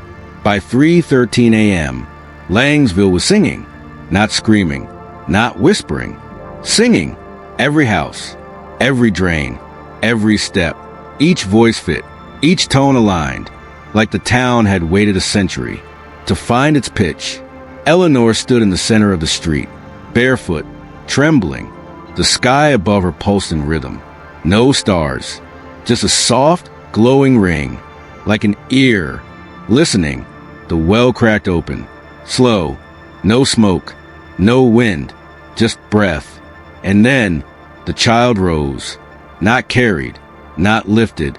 It floated, wrapped in sound, wrapped in the echoes of 1,000 lullabies. Its skin flickered with names, changing every second. Ren, Isaac, Eliza, Jan, Silas, you, me. Its eyes opened, no pupils, only reflection. And when it spoke, the town stopped, because the voice was made of every child Langsville had ever forgotten. We remember being wanted. We remember being silenced. Now we sing. The note deepened, richer, heavier. People dropped to their knees, not in pain, in recognition, as if the song called out to something they lost, and now returned. The child walked toward Eleanor, stopped inches from her chest, reached out. You held the silence the longest. Now hold the first sound. She reached forward, touched its hand, and everything went white when she opened her eyes. Morning, birds, warm air, a still sky. But Langsville had changed. Every house now had a cradle. Every window, a child's drawing. Every tree, a name carved anew. And Eleanor, she sat on her porch, cradling nothing, yet smiling, because inside her chest, beneath her ribs, a song hummed, and it would never leave again. Episode 11, The Name That Can't Be Sung. He appeared on the 5th morning, wrapped in old cloth, sleeping on the porch of Eleanor Lang, breathing, warm, human, but no one remembered how he got there. Not Eleanor, not the neighbors, not even the wind that usually whispered warnings. He was just there, eyes shut, skin pale, pulse strong. They brought him inside, fed him, held him. He never cried, never laughed, only hummed, a low, breathless hum, always in the same pitch, always at 3:13 a.m. Eleanor called the town to gather. Everyone came. They all stared at him, agreed on one thing. We need to give him a name. They tried, one by one. He looks like, Sam. Maybe Eli? Gabriel. Something angelic. But the moment they said a name, they forgot. The name vanished mid-sentence. Their faces went blank. Their eyes glazed over. And seconds later, they'd ask again, what were we doing? The boy grew fast. Faster than normal. Within a week, he walked. Within 2, he spoke. But not in sentences. Only one sound. Over and over. Soft, sharp, impossible to spell, impossible to write. And when anyone tried to repeat it, they forget who they were speaking to. One day, Darla Finch tried to log his name in the clinic files. She pressed her pen down, wrote the first curve of a letter, and her hand froze. Her eyes rolled back. Her voice whispered, "No vessel shall define the unspoken." Then she collapsed, heartbeat steady, mind gone. She woke up hours later. Who am I? Where is this? What's a child? Eleanor kept him in her home. She stopped trying to name him. Instead, she called him boy. He accepted, but every time she said boy, he looked a little sadder, and the walls behind him a little darker. One night, Eleanor found a name etched into her window, not by hand, not by fog, but by absence, a space where condensation refused to cling, like something refused to be covered. It read, just a dash, a silence made visible. She whispered to herself, what kind of name erases memory? What kind of child doesn't want to be remembered? And from behind her, his voice, for the first time in full clarity, Eleanor began to dream in syllables, not images, not stories, just sounds, soft at first, then sharper, until one night, the sound didn't end. It spelled itself. In the dream, she wrote it down, a name, curved, ancient, beautiful. It made her weep in the dream, not from fear, from recognition. That's who he is, she whispered in sleep. That's who I lost before I knew him. She awoke gasping, ran to her notebook, hands shaking, heart hammering. She opened to a clean page and let her fingers move without thinking. The letters poured out, one by one, strange, not English, not Latin, but right. She smiled, tears in her eyes. But then they melted, not metaphor, literal. The ink bled, not black, red, like the name was made of clot and had no place on paper. The letters slid down the page, like they'd been severed. And by morning, only a blank sheet remained. She tried again, over and over, with charcoal, pencil, even carved it into wood. But the result was always the same. Disappearance, not just of the letters, but of the moment, of the meaning. Worse still, her memory began to skip. Tiny jumps at first, then full silences. She'd open her journal and forget why she was holding it. She'd look in the mirror and not recognize the woman staring back. She reached for a photo of Isaac and felt nothing. No ache, no warmth, just a vague awareness that someone once filled that space. She asked herself aloud, what was his voice like? And the room replied, not the boy, not a ghost, but the walls, the windows, the silence, gone. The boy sat on the floor, playing with shadows, not toys, shadows, and every now and then he'd hum, just like Isaac used to, but slower, off-key, almost cruel. Eleanor stared at him, voice trembling. What are you doing to me? He looked up, eyes pale and bottomless. Nothing. You're doing it to yourself. Every time you try to remember what wasn't meant to last. That night, she dreamed again. The name returned, not on paper, but on her skin, carved along her ribs, burning from within. And as she reached to trace the letters, they turned into eyes, and every one of them blinked. She woke up screaming, and on her bedsheet, blood, no wound, just blood, and the faint imprint of something that had never stayed long enough to be spoken, the kind that was forgotten before being born. It began with hesitation. People would approach the child, smile, nod, gesture, but never say a word. At first, Eleanor thought it was respect, or fear, or politeness, until she tried herself. She stood in the kitchen. The boy sat quietly at the table, drawing circles over and over on a napkin. She reached out, smiling. Good morning, B. She stopped. Her mouth moved. The B left her lips. But the rest? Nothing. Not silence. Erasure. She blinked, felt dizzy, then forgot why she entered the room at all. Later that day, she asked Darla, "Do you speak to him?" Darla frowned. "Who?" Eleanor's voice cracked. "The boy. The one who lives with me." Another blink. Another pause. Then a soft, robotic answer. "Yes. Of course. Yes." But her eyes betrayed her. Darla didn't remember who she was talking about. That night, the town square held a vigil. Candles lined the fountain. The sky was clear. The townspeople stood in a circle. Each held a piece of paper. Each had written what they thought the boy's name might be. They planned to read them aloud. The first woman stepped forward, opened her note, stared, then looked up confused. "It's blank." The second stepped up. Same. The third. The 10th. Every page. White. Not erased. Just never written. Even though they remembered writing them. Someone tried to say his name out loud. Just guess. One syllable. One breath.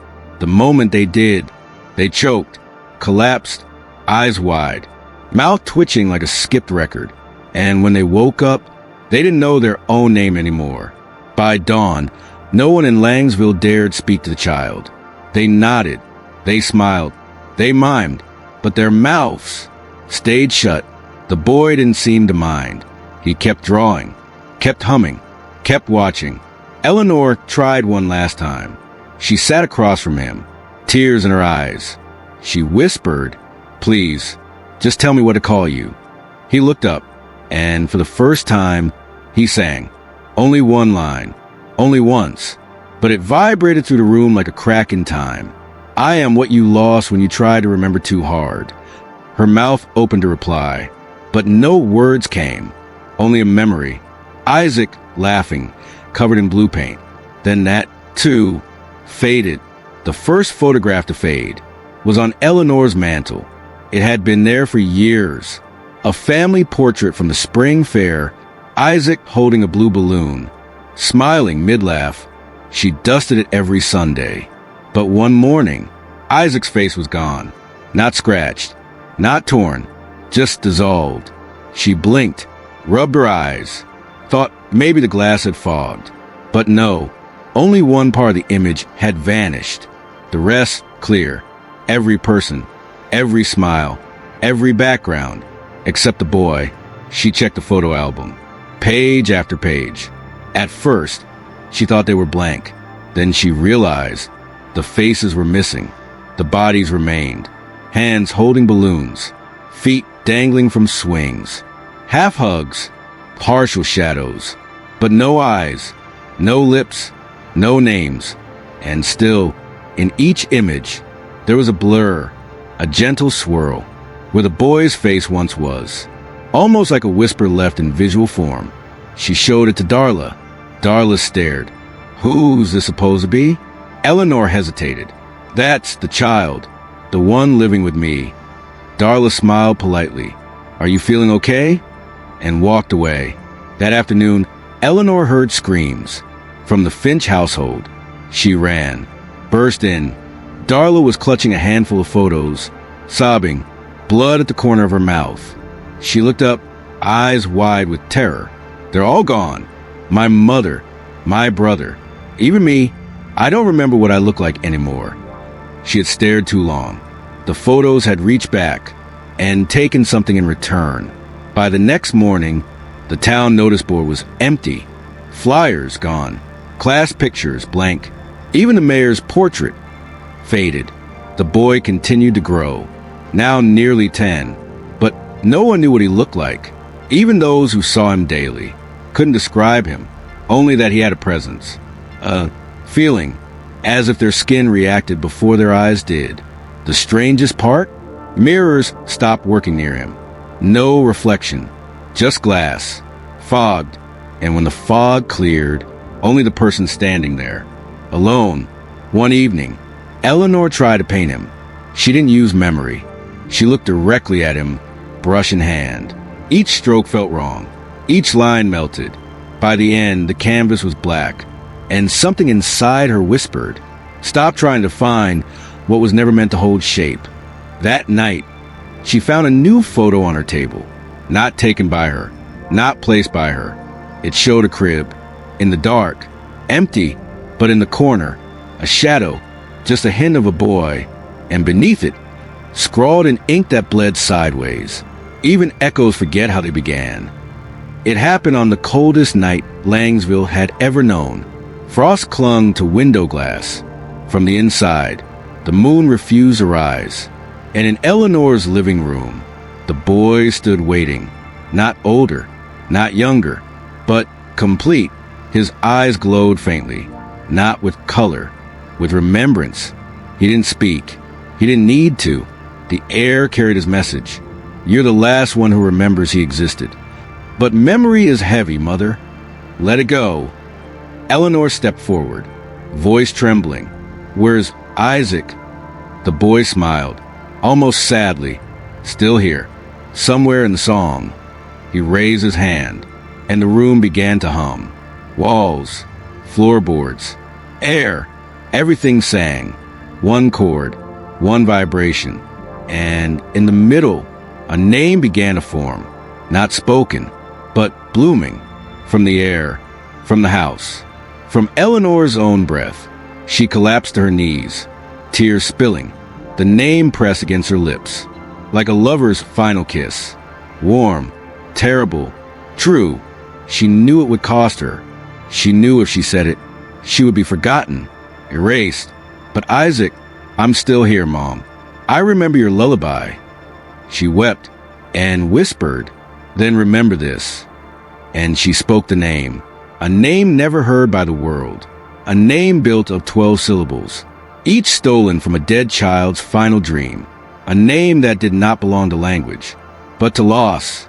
The lights burst, the walls cracked, time itself seemed to twist, and the boy, he screamed, not in pain, in release.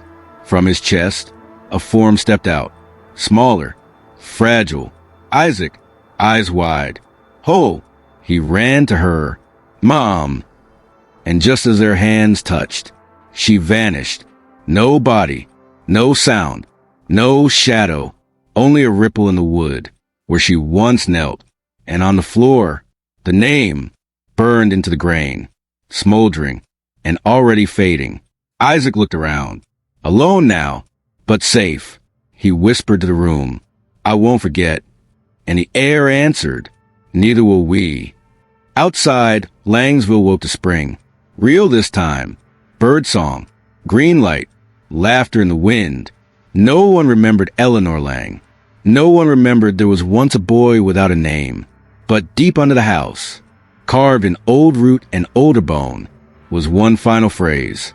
She spoke what no one dared, and became the silence we sing.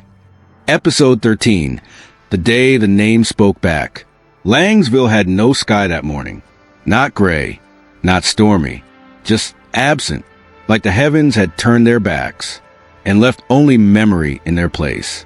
No birds flew, no clocks ticked, only the sound of breath, soft, collective, nearly forgotten, rising from beneath the soil, not from lungs, from names.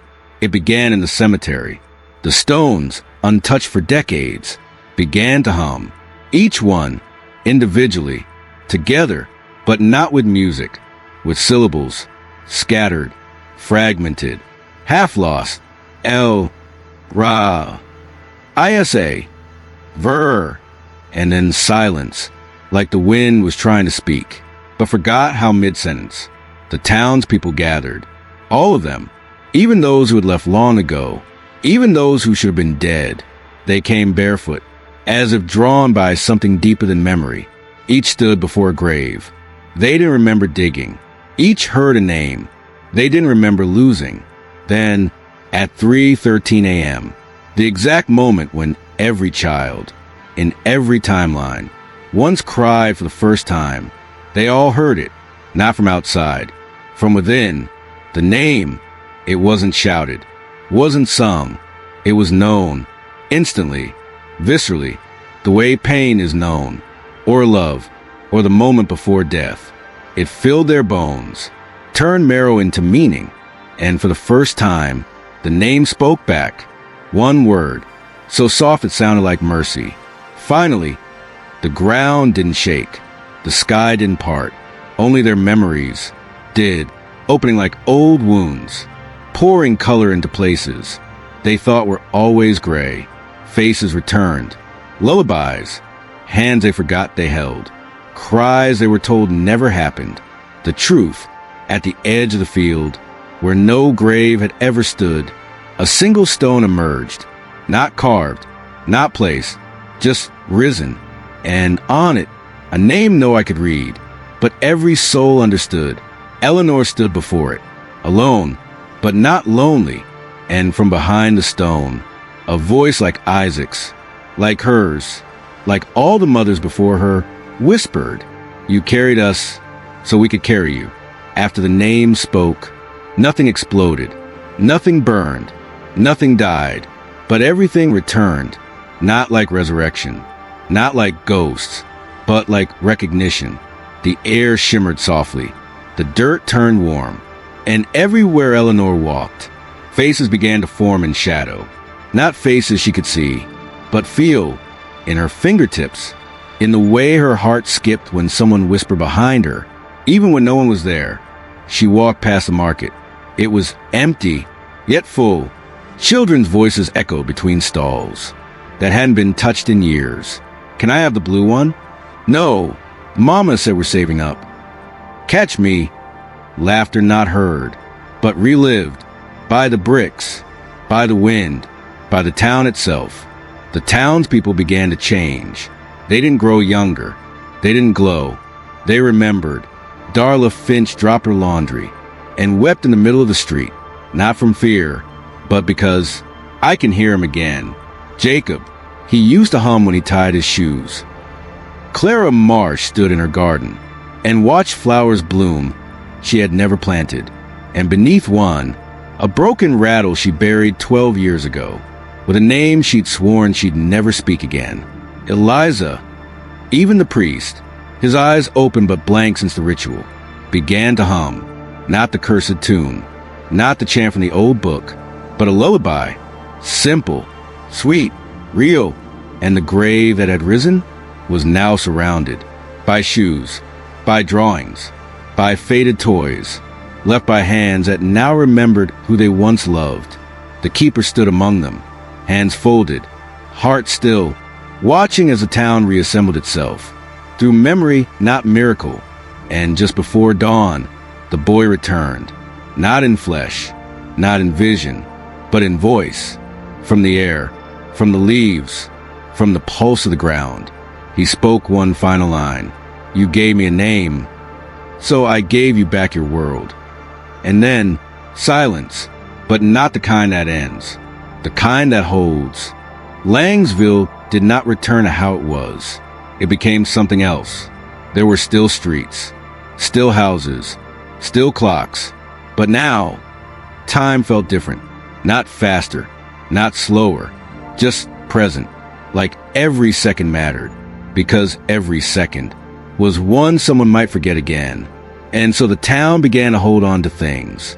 Not things made of brick or metal, but things made of meaning. Benches remembered who had first kissed there. Windows remembered who had waited by them. Trees whispered the names of children who had once climbed their backs and fallen laughing. The wind stopped roaming. It stayed. It learned the names, carried them gently from street to street, like lullabies caught in silk. Eleanor, though older now, walked each morning at dawn. She didn't carry a book, didn't record anything. She simply remembered out loud, whispered names, moments, songs, and the town answered her back. Sometimes in echo, sometimes in dream, sometimes in tears that weren't hers. The others began to do the same, no longer afraid of forgetting, no longer silenced by grief. They told stories of lost children, of lives almost lived, of names that had only ever existed for a single heartbeat. And when they did, the air glowed, like the town exhaled a little brighter each time. A name was spoken with love. No one asked where the boy had gone. They knew he was not in the ground, not in the sky. He was in the remembering. And one day, without warning, the old stone in the field, the one that rose from nothing, opened, not like a door, like a book.